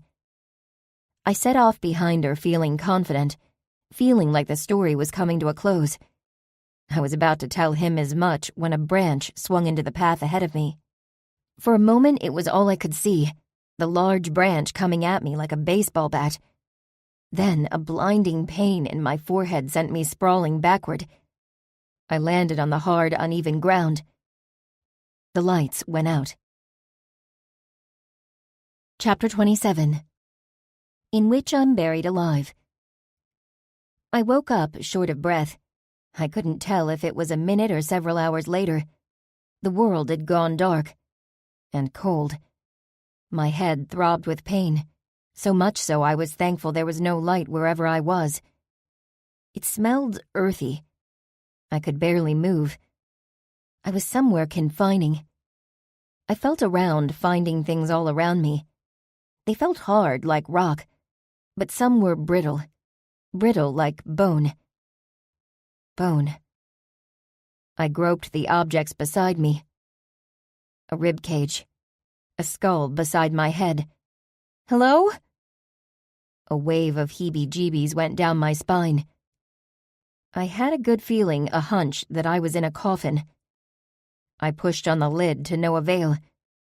Either it had some sort of locking mechanism, which was possible, or more likely hundreds, if not thousands of pounds of dirt had been shoveled atop my prison.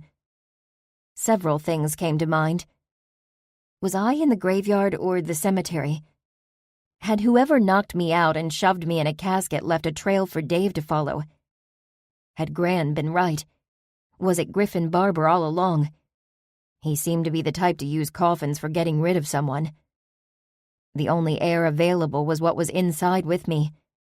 It was being sucked up fast. I was breathing so hard. I had to get my nerves under control. And I really had to stop getting myself into situations like this. A problem for another time, I hoped.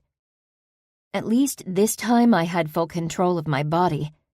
But while my arms and my legs weren't bound, there was little they could do. Clawing and kicking at the casket hadn't worked. I tried. I tried screaming, too. Maybe Dave would hear me. Again, the lack of oxygen thing occurred to me. I stopped the yelling, the kicking, and the screaming. I put my brain to use. I wasn't locked inside it like I'd been at After Dark Con. I had full use of my magic. I was in a graveyard. It was the winter solstice, so if I found the right spell, my magical power would essentially be turned to 11. Move the earth above my head, release me from this forever bed. Spread the dirt far and wide. Return me to freedom on the outside. Sometimes with a spell, there's no indication that it's working. Not until you're face to face with the doctor you tried to summon. Other times it just works. This was one of those times. The casket began to shake, as if an earthquake had started around me.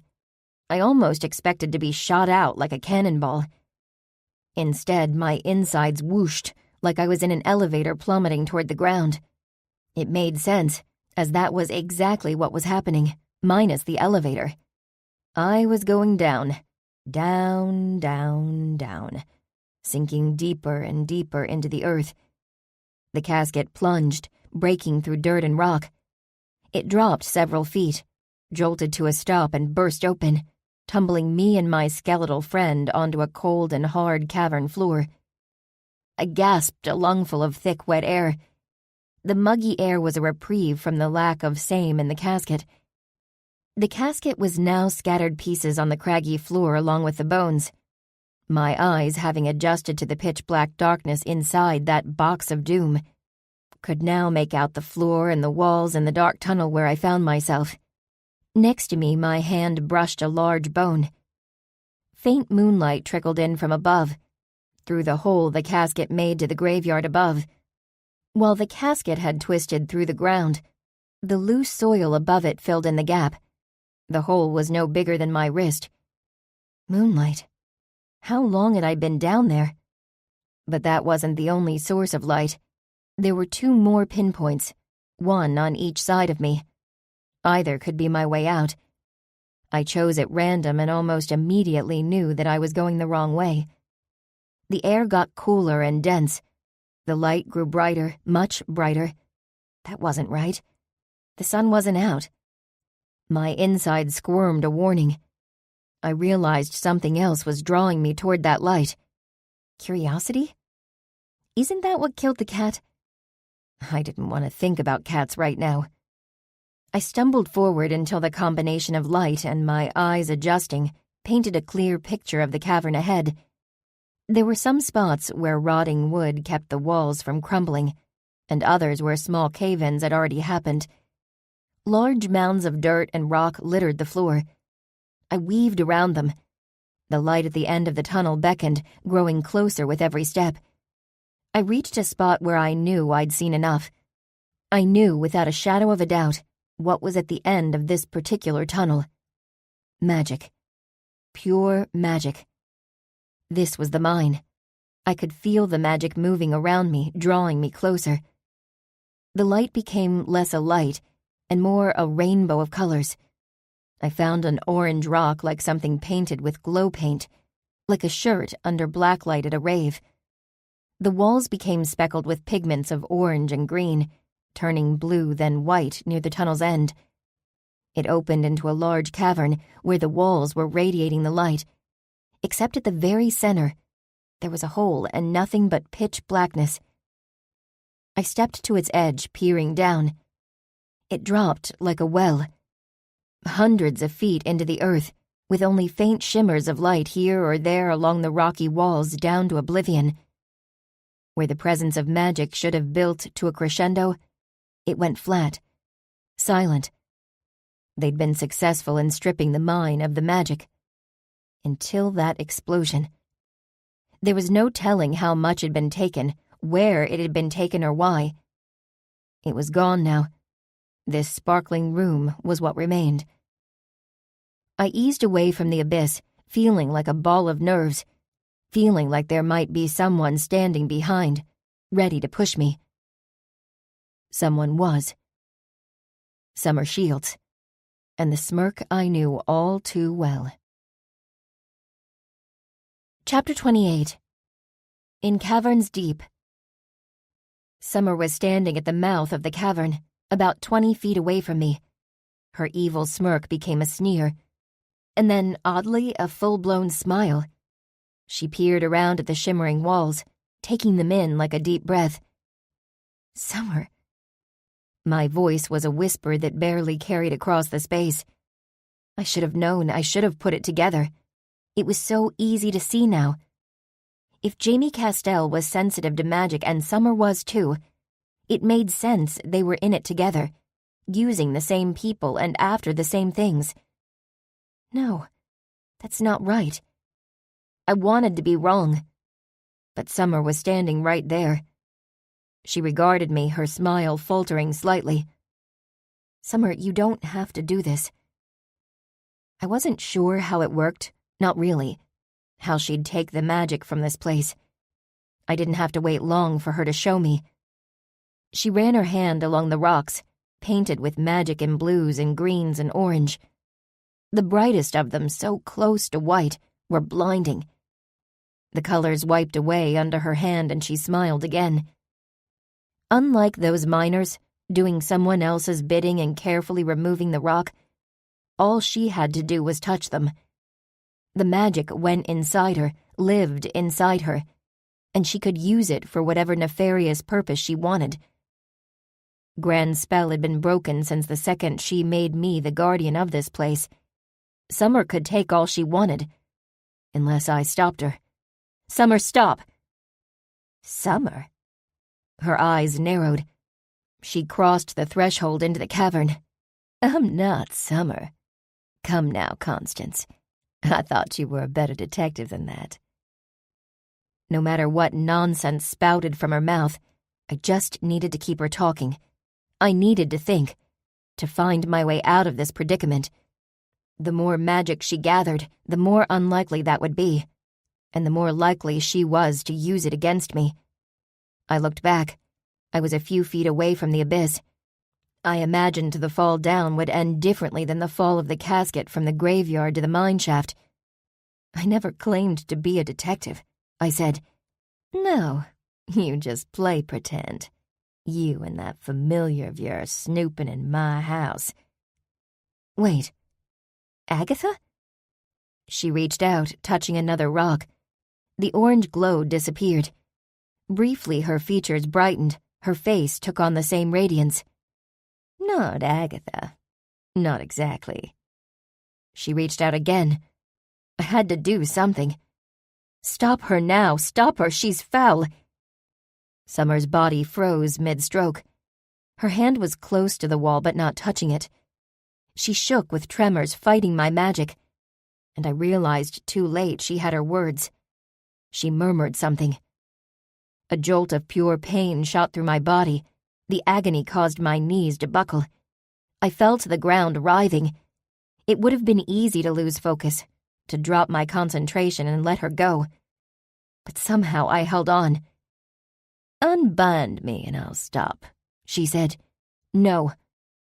This was a real, magical duel. No wands, no death spells, just magic against magic. It took every ounce of mine to prevent her from reaching out and gathering more. "Tell me who you are," I strained. The throbbing in my temples multiplied tenfold. I clasped the top of my head and fought through the pain. But I lost focus and Summer's hand wrenched free. She found a small flow of glowing rocks and pressed her fingers on it. A new pain erupted down my spine, like biting into something hard with a tooth in desperate need of a root canal. Only the root was my spine. It shot through my spine to the tips of my fingers and toes. I seized and the rest of me fell to the ground. Desperately, I tried to keep my head high and my eyes focused on her. "I thought for sure you were on to me, that you must know who I am, what I am." "What are you?" "Don't I sound familiar?" The husky voice shook the walls around us. It didn't come from Summer's lips, but I knew it came from inside her. Were you the cat?" "Not since you've known me. Not for a long time." It was Summer's voice again, and while she talked, the pain eased, allowing me to regain some control. 8-Ball is what she named me, this iteration.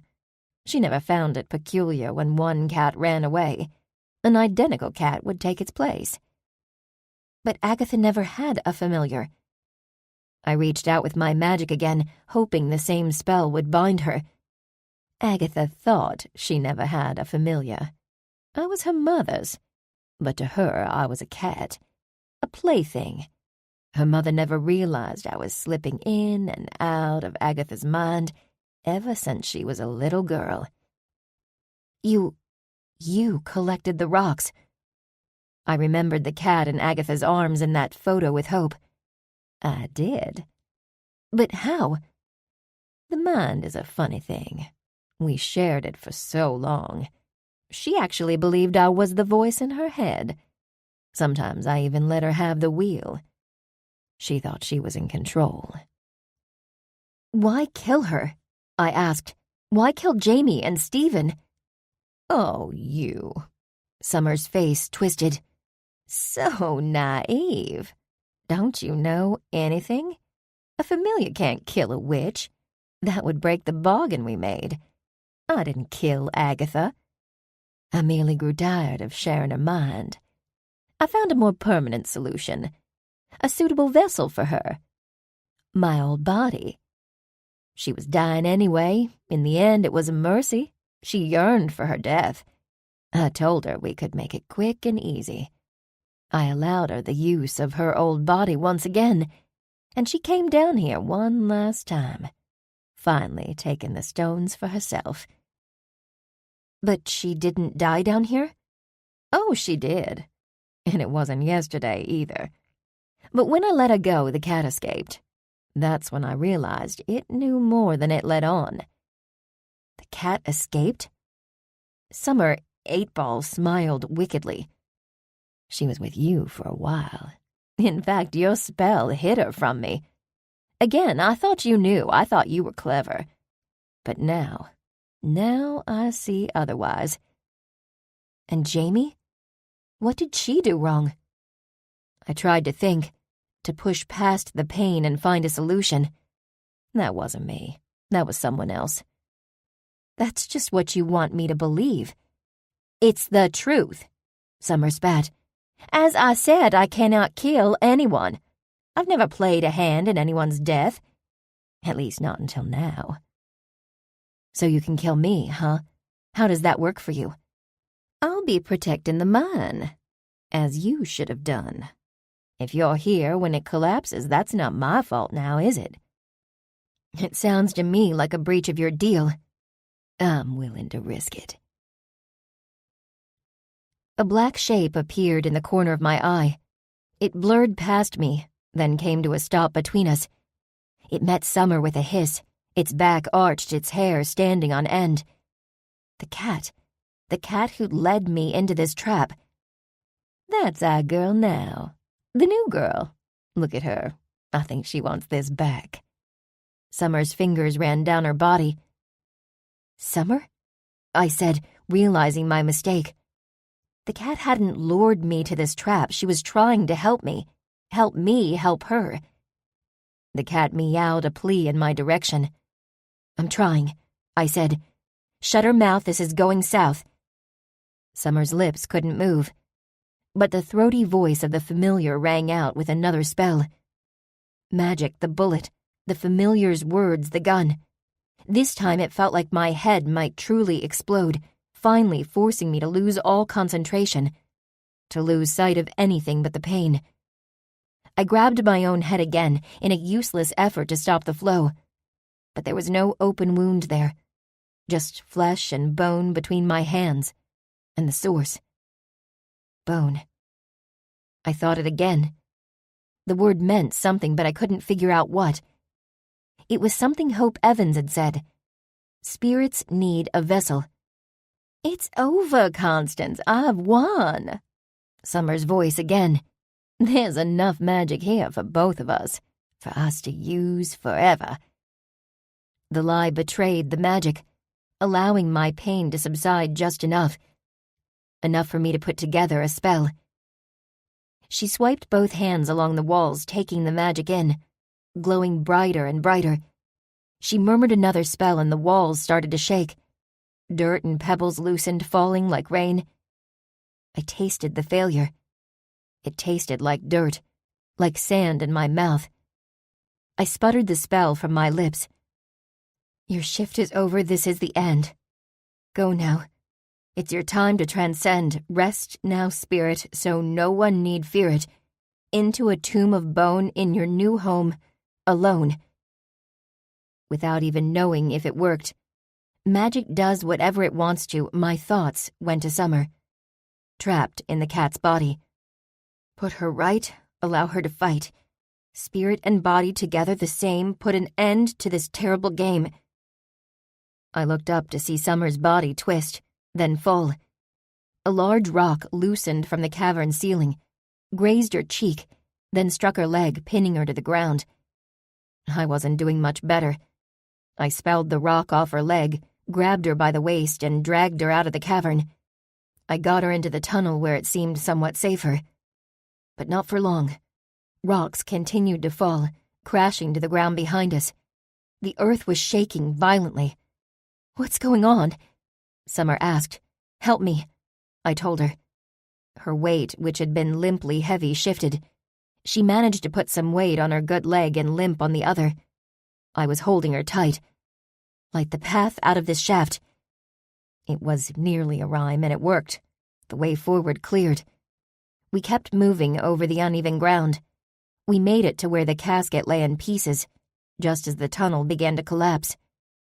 I reached down and grabbed the bone I'd touched when the casket fell. A femur, I knew it was the right one. We have to go, Summer pleaded as the dirt over our head gave way. Beside us, something blurred down the tunnel. With a fresh surge of adrenaline, we hobbled behind it and out the entrance of the mine. The shaft collapsed completely behind us. Summer eased herself down, gasping. The ground was covered with snow. I sank down next to her, dropping the bone, its yellow stark against the pure white. We could find our way home from here, but we wouldn't have to. A voice rang out in the distance. It was Dave. Then another, Mac. Then another and another. They closed in around us. The cat, now just a cat, yowled and brushed against my ankles. First owls, now cats, I said absent-mindedly. Owls? Summer sighed. I should probably tell you where you can find yours. Chapter 29, in which I learn my gift. Summer and Jade made their studio in a space they rented above Krill Creek Brewery, makers of fine ales and sweet stouts. Summer tried to unlock the door of the studio with a code on its keypad, but the code didn't work. Crap. You forgot it? No, Jade, she hissed. I'll let it slip that I went to see you the other day. I think she could tell we were getting along. Were we? I smiled. You know what I mean. Can you maybe help? You try." Another touch had revealed something more than Summer being sensitive to magic. 8-Ball's efforts in the mine had left the magic inside her. She was now as powerful as any of us witches. Although I wasn't sure I wanted to tell her that. Not yet. "How?" "Think of a rhyme. Intend to unlock the door and say it." "Okay. Unlock with a shock." She pointed at the doorknob and a jet of blue spark leaped out of her finger. "Ouch!" "Yeah, well, that was your fault," I said. "See if it worked." She opened the door. The room was insulated with those absorbent foam pieces all over the walls. They had a table shaped as either the yin or the yang, with 2 mics atop it. A camera was pointed at it. And in the corner of the room, in a too small birdcage, was my owl. The sight reminded me too much of Hedwig in Harry Potter. She fluttered and trilled. "Let's get you out of here." "I'm really sorry," Summer said. "It was Jade's idea." "I know. I can't even fathom how she trapped it." "She's resourceful." "Oh, she is more than resourceful." Jade's voice pierced the air of the room. "Summer, I can't believe you'd—" "What? You can't believe I'd what?" "You'd align yourself with this liar." "You don't know what you're talking about," Summer said. "Then tell me." Jade blocked the exit. "Explain. Unless this means Constance is going to be a guest on our show." "Not exactly." Summer unplugged a microphone from the table, wrapped up its cord, and held it. "Funny thing about the show. I'm going to be taking a break from it." "I'm so surprised," Jade scoffed. "Speaking of breaks, our friend Trish is going to be taking a break, too." Jade shrugged a fake apology. I didn't speak. I picked up the cage and headed for the door. "Let us out." Summer followed my lead. She held her microphone in her hand. "Or what?" Jade asked. "You gonna club me with that?" "No."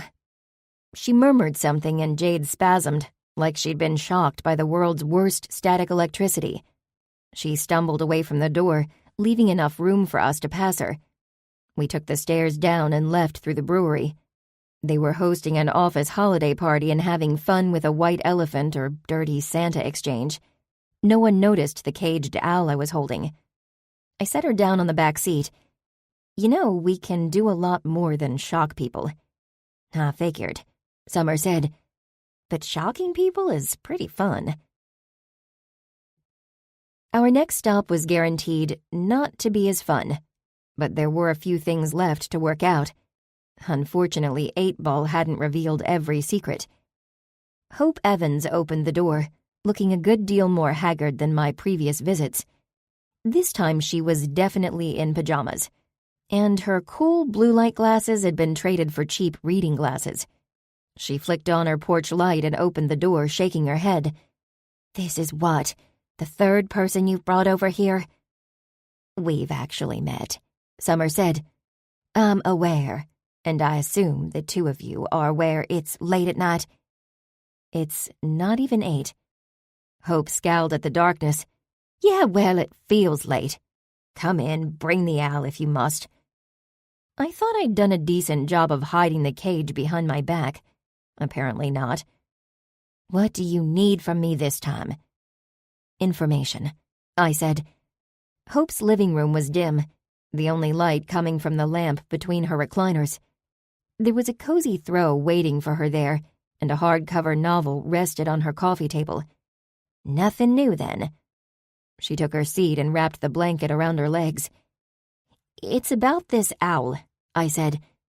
"I think it's being used as a vessel." "Ah." She leaned forward and looked closer at the owl. "It's possible. What type of spirit do you think is inside?" "A soul. Living or dead?" "Living, I think. I hope." She frowned at this. "Not my specialty." "You can't—" "I can't," she said. "Not without risking whoever's inside." "Who is it, by the way?" Summer asked. "My mother." This gut feeling, this sureness, I'd felt it so many times over the last 2 months. I felt it again now. "I'm sorry I couldn't help," Hope said, "unless you wanted to ask me something else. Let's say you had another vessel, a vessel you don't want anyone to find. You don't want its occupant let out. What do you do with it?" "Bury it." She shrugged. I'd already thought of that, but burying it didn't feel like the right answer. "Yeah, I'll think about it. Anything else?"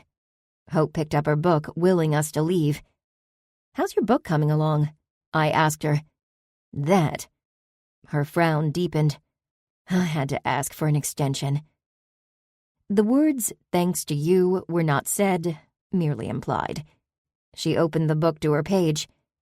It was frustrating that I hadn't gotten the information I wanted. I wanted to know definitively that my mother was in that owl. Hope isn't able to help, I thought. But immediately my own instincts, my own gut, told me that wasn't true. I shook my head, trying to shut my subconscious up. "You okay?" Summer asked. "Fine." I picked up the cage and we both stood. "We'll just show ourselves out. Thank you," Hope said. "I can lock the door with my smartphone." Summer smiled at this.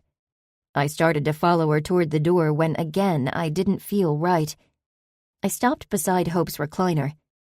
She looked up at me, a mix of weary and wary. "Can I ask what your conversation with Stephen Robillard was like?" "There wasn't much to it," she said. "It mirrored what you and your grandmother talked about last time, about the mine. He said a woman lured him there. She promised him wealth. All he had to do was gather a few rocks. She was going to pay him by the rock. So he gathered as many as he could find." "Then he wasn't sensitive to magic?" "I don't believe so," Hope said. "Why does that matter?" "Because only someone with magic would know when to stop. It's why 8-Ball used them. It's why she used you. And Summer here." Hope's eyes went wide, seeing Summer in a new light. "Are you saying there's another killer?" "I believe I am." "Any clue who it is?" Summer asked. "It's whoever has my mother's body," I said. And I knew I was right. Relief shone on Hope's face. She had set her phone down where the book had been, trading one for the other. I slipped it into my pocket. I knew I'd find an app there, an encrypted app that was used to call a meeting with Jamie Castell. I knew it because I knew when I was right. Every time I'd been right, ever since the gifts in the graveyard, I'd known it. Every time I was wrong, well, I'd known that too. My gift? I finally knew what it was. And what a gift it was. The owl is my mother. True. Hope Evans killed Jamie Castell. Also true. Chapter 30. Christmas. 'Twas the night before Christmas, and the twinkle lights glowed on Dave's house. Licorice wasn't stirring. She was probably dreaming of a mouse. Dave opened the door with care. He knew Santa was soon to be there. The girls were nestled snug in their beds, and Elsie was picturing this cat in her head. "Remind me again why I agreed to this?" Dave groaned. He was in flannel pajama pants with no shirt. The only light in the house came from the white sparkle of the Christmas tree and a nightlight on the wall. "Shh." I put my finger over my lips. "You agreed because you love your daughter, and you're the best father I know." This was a new variation of sneaking in and out of Dave's house. It was late, really late. I put the pet carrier down beside the other gifts under the tree. For now, Licorice was content to sleep there. Beside the tree, on the coffee table, there was a plate of cookies and a glass of milk, along with a couple of carrots. Dave took one of Santa's cookies and peered into the carrier. "You're sure it's just a regular cat, right?" "Pretty sure," I said. "But she is special. I think living with others in her head changed her brain chemistry." "You think?" He laughed a little. "Could you maybe explain?" I have to live with this creature." "I'm not exactly a vet," I said, "nor do I think any vet would believe the things she's capable of." "Like?" I nodded. "She can use the portals to the Shadow Realm. That's how she got out to the vineyard that day." "And how she got here?" Dave said. "Right. There was a portal close to Dave's house where Brad had tried to use his magic from the other side to aid my escape from the hunter on Halloween." "That also explains how Agatha—" 8-Ball. I corrected. "How 8-Ball transported the bodies there." "Right," I said. "A familiar can do that. But that was after Hope killed Jamie." "Because Jamie figured out her secret," he said. "I still don't know how you figured it out." Something Gran said. Hope couldn't summon the spirits from the Shadow Realm. She needed help. I kept wondering how 8-Ball knew about Stephen Robillard when it was the other way around. Hope knew about 8-Ball. They were working together all these years. In fact, it was Hope who set up 8-Ball with Dr. Hart. He nodded through a stretch and a yawn. "Now to convince a jury of our peers." I smiled. "I'd better go." "You're leaving? Now?" "I figure you need some rest. When I was a kid on Christmas, I woke up hours before it was light out. I had a feeling his girls did the same. My gift told me I was right." "I do," he agreed. "But first, I think we need to talk." "Haven't we been talking?" "Constance." Of course I knew what he meant. And with my stupid gift, I had a good feeling I knew what he was going to say. Only I'd been too chicken to actually think it, to confirm my doubts. Instead, I chose to think things like, is Dave going to ask me something big? Is it something life-changing? I'd known this day was coming since Elsie broke her arm. I could sense the words on his lips and see it in his eyes. I'd done my best to avoid situations like this, ensuring we were never alone together. Why now? Can't it wait for tomorrow or the next day or the day after that? I knew it could wait, but it wasn't going to. Dave, I'm sorry. "What are you sorry for?" He drew me in, but I pushed away. For everything. For investigating the murder, for every time I put your daughters in danger, for breaking Elsie's arm. "You really think your magic did that?" I nodded. I wanted to meet him, Dr. Hart. I wanted to interview him like I had his wife. "Right, and you think your spell did it to get you there?" He grabbed both of my hands. I shrugged. "I was gonna bring you in on that anyway. I wanted your opinion of him. The broken arm, it was a coincidence at best. She's always climbing that tree, and she's fallen out of it more times than I can count. This was just one climb too many." "But Halloween," I said. "A mistake." "And the corn maze?" "Not your fault. That's how children work. They run off, you chase them, and sometimes you're in a maze." I struggled, trying to read his face in the dim light. He looked amused. "What did you want to talk about, if you're not going to break up with me?" "Break up with you?" His voice was loud, too loud on a night like Christmas Eve. He started to laugh, then his face fell. "Wait, do you want to break up?" "No, of course not." "You really thought I wanted to?" "Maybe. I tried not to think it." "Right, 'cause if you did, you'd know." He shook his head. He bent toward me and kissed my forehead. "I wanted to talk about trust." "You did?" He pulled my hands, leading me to the couch. He sat down and pulled. I fell onto his lap. He pushed my arms to his shoulders, then put his around my waist. "Trust is a two-way street, Constance."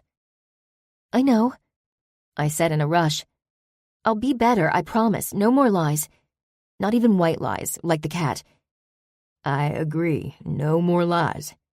But that's not exactly what I meant. What I meant to say is you not trusting me, not telling me what you were doing. That was my fault. Partially my fault. You thought I didn't trust you. And the funny thing is, I do. You do? Of course I do. I trust your judgment. I trust you with the girls. I even trust you to hold your own in a magical duel. I'm sorry I didn't make that clear. Okay. My voice sounded so meek. That's it? No. He smiled. That's not it at all. I pulled away, wanting to take in his whole face, trying to see what he might say next. I was wondering if maybe you would move in with me. With us.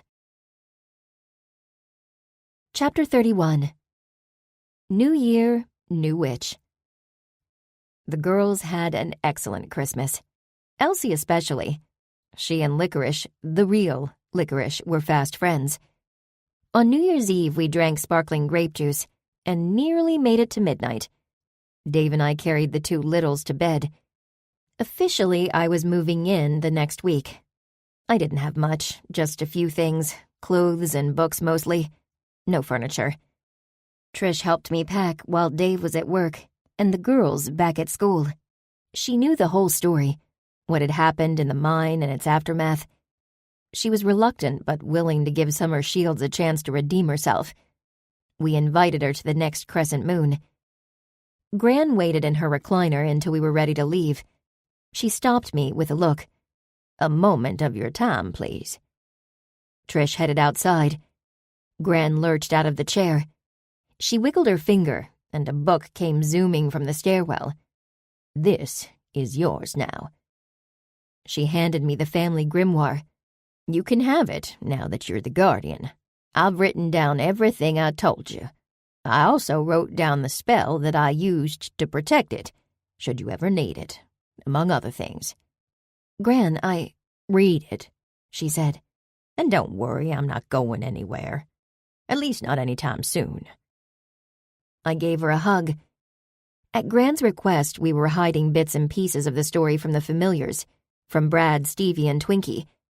Neither Trish nor I were truly comfortable with the arrangement. It was second nature to trust your familiar, or at least that's how we felt. But for now, we agreed to keep those events to ourselves. We trusted Gran and her wisdom. Trish had loaded the last of the boxes into the back of Prongs. I got in and started the engine. Trish climbed into the passenger seat and closed the door. "She's like Dumbledore." Trish eyed Gran in the doorway, behind the scenes doing magical things with no explanation. Until she does explain them. When she does, I kind of wish I never asked. "You think that's the last you've seen of that mine?" "I hope so. I've still got to figure out a few things." "Like?" I gestured behind us. The femur bone stuck up from a box on the seat. "What to do with that? Who took my mom's body and where they are? Oh, and there's the small matter of that demon to work out this summer." "You've got a few months. And I thought Brad was helping you." "He is. He's trying to." "Didn't you say your mother had a familiar?" I slammed on the brakes. No, I forgot about that." Mr. Whiskers had barely factored into my life. I hadn't thought about him, not at all.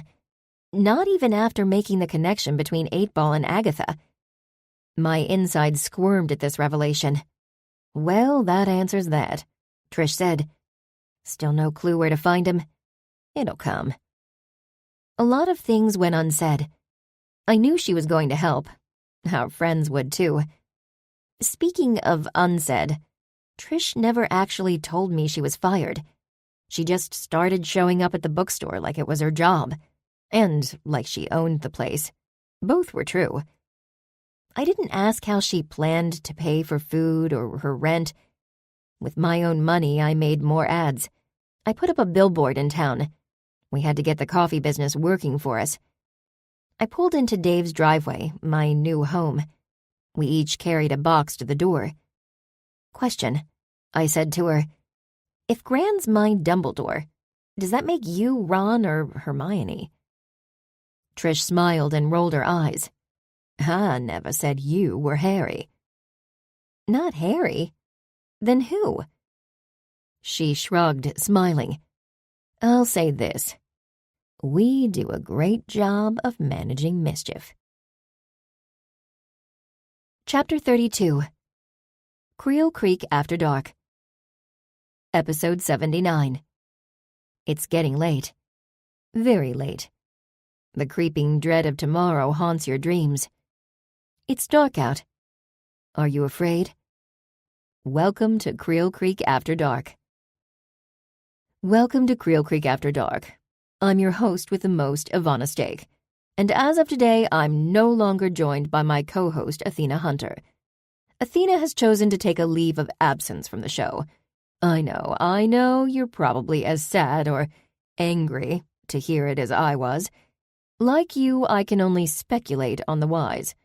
Why did Athena choose to leave me in the lurch? Why did our friendship come to an end? Why she's hung her hat with that other lot? Well, I can tell you how it started. She stopped returning my calls and texts. She ignored me when I knocked on her door for an hour and a half.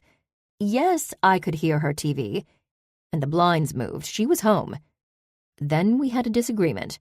A heated disagreement. She stung me in so many senses of the word.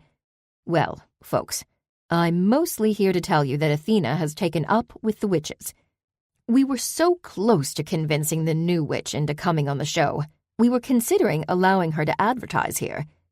Well, folks, I'll tell you where not to go.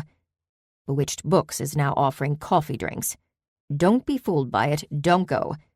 Sorry, I'm not going to hold my tongue any longer. Folks, it's time to speak the truth. I've seen magic. I've seen witches and shifters and fairy folk. They live here in Creel Creek, Virginia. Stay tuned to this channel as I offer investigative footage as proof. Epilogue. In which we make coffee. Again. It had been 2 weeks since I'd officially moved in with Dave. I'd checked in with Gran several times since then. I was getting her groceries. The Buick hadn't been out of the garage in that time. We were finally seeing some results from the ads. I was pleased. That's almost 20 customers already, and it's only 9:30. Who's counting? Trish released some steam and cleaned the wand with a cloth. Obviously I am. The almost 20th customer got in their car to leave, and another slid in beside it. You want to take this one? Trish asked. I winced. I think you've got the hang of it. My skills, while they'd come a long way since we bought the espresso machine, weren't at making espresso. They were in delegating and surrounding myself with people who had the right skills. Trish rocked back on her heels, watching an elderly woman slide out of the vehicle. She hobbled to the door carrying a burlap sack that had to weigh 50 pounds or more, given the way she labored with it. Mrs. Hayes. Trish met her at the door and relieved her of her burden, groaning when she took the weight. The old librarian beamed my direction, but she puckered at Trish, who lugged the bag to the counter. You never stopped in to look at these books, Mrs. Hayes said. I must have forgot. Yes, you forgot. That's why I'm here. Right. Trish rolled her eyes so that only I could see it. My phone buzzed in my pocket. I stepped out of the way to let Trish deal with this and retreated to the back room. The owl was free back there. I'd bought her a cage much bigger than the one Summer and Jade had stuck her in. She hardly used it. Hey, Mom, I said. I checked the phone. Ivan had group texted me and Kayleen. We missed you in Portland. I considered whether or not to respond. Sorry about that. Sorry I never texted you back. Things got crazy over here. I assumed this was a courtesy, him checking in yet again. No worries. We're headed back your way soon. Maybe we can meet up then. You give any more thought to joining? I'd given it no thought. The owl hooted softly.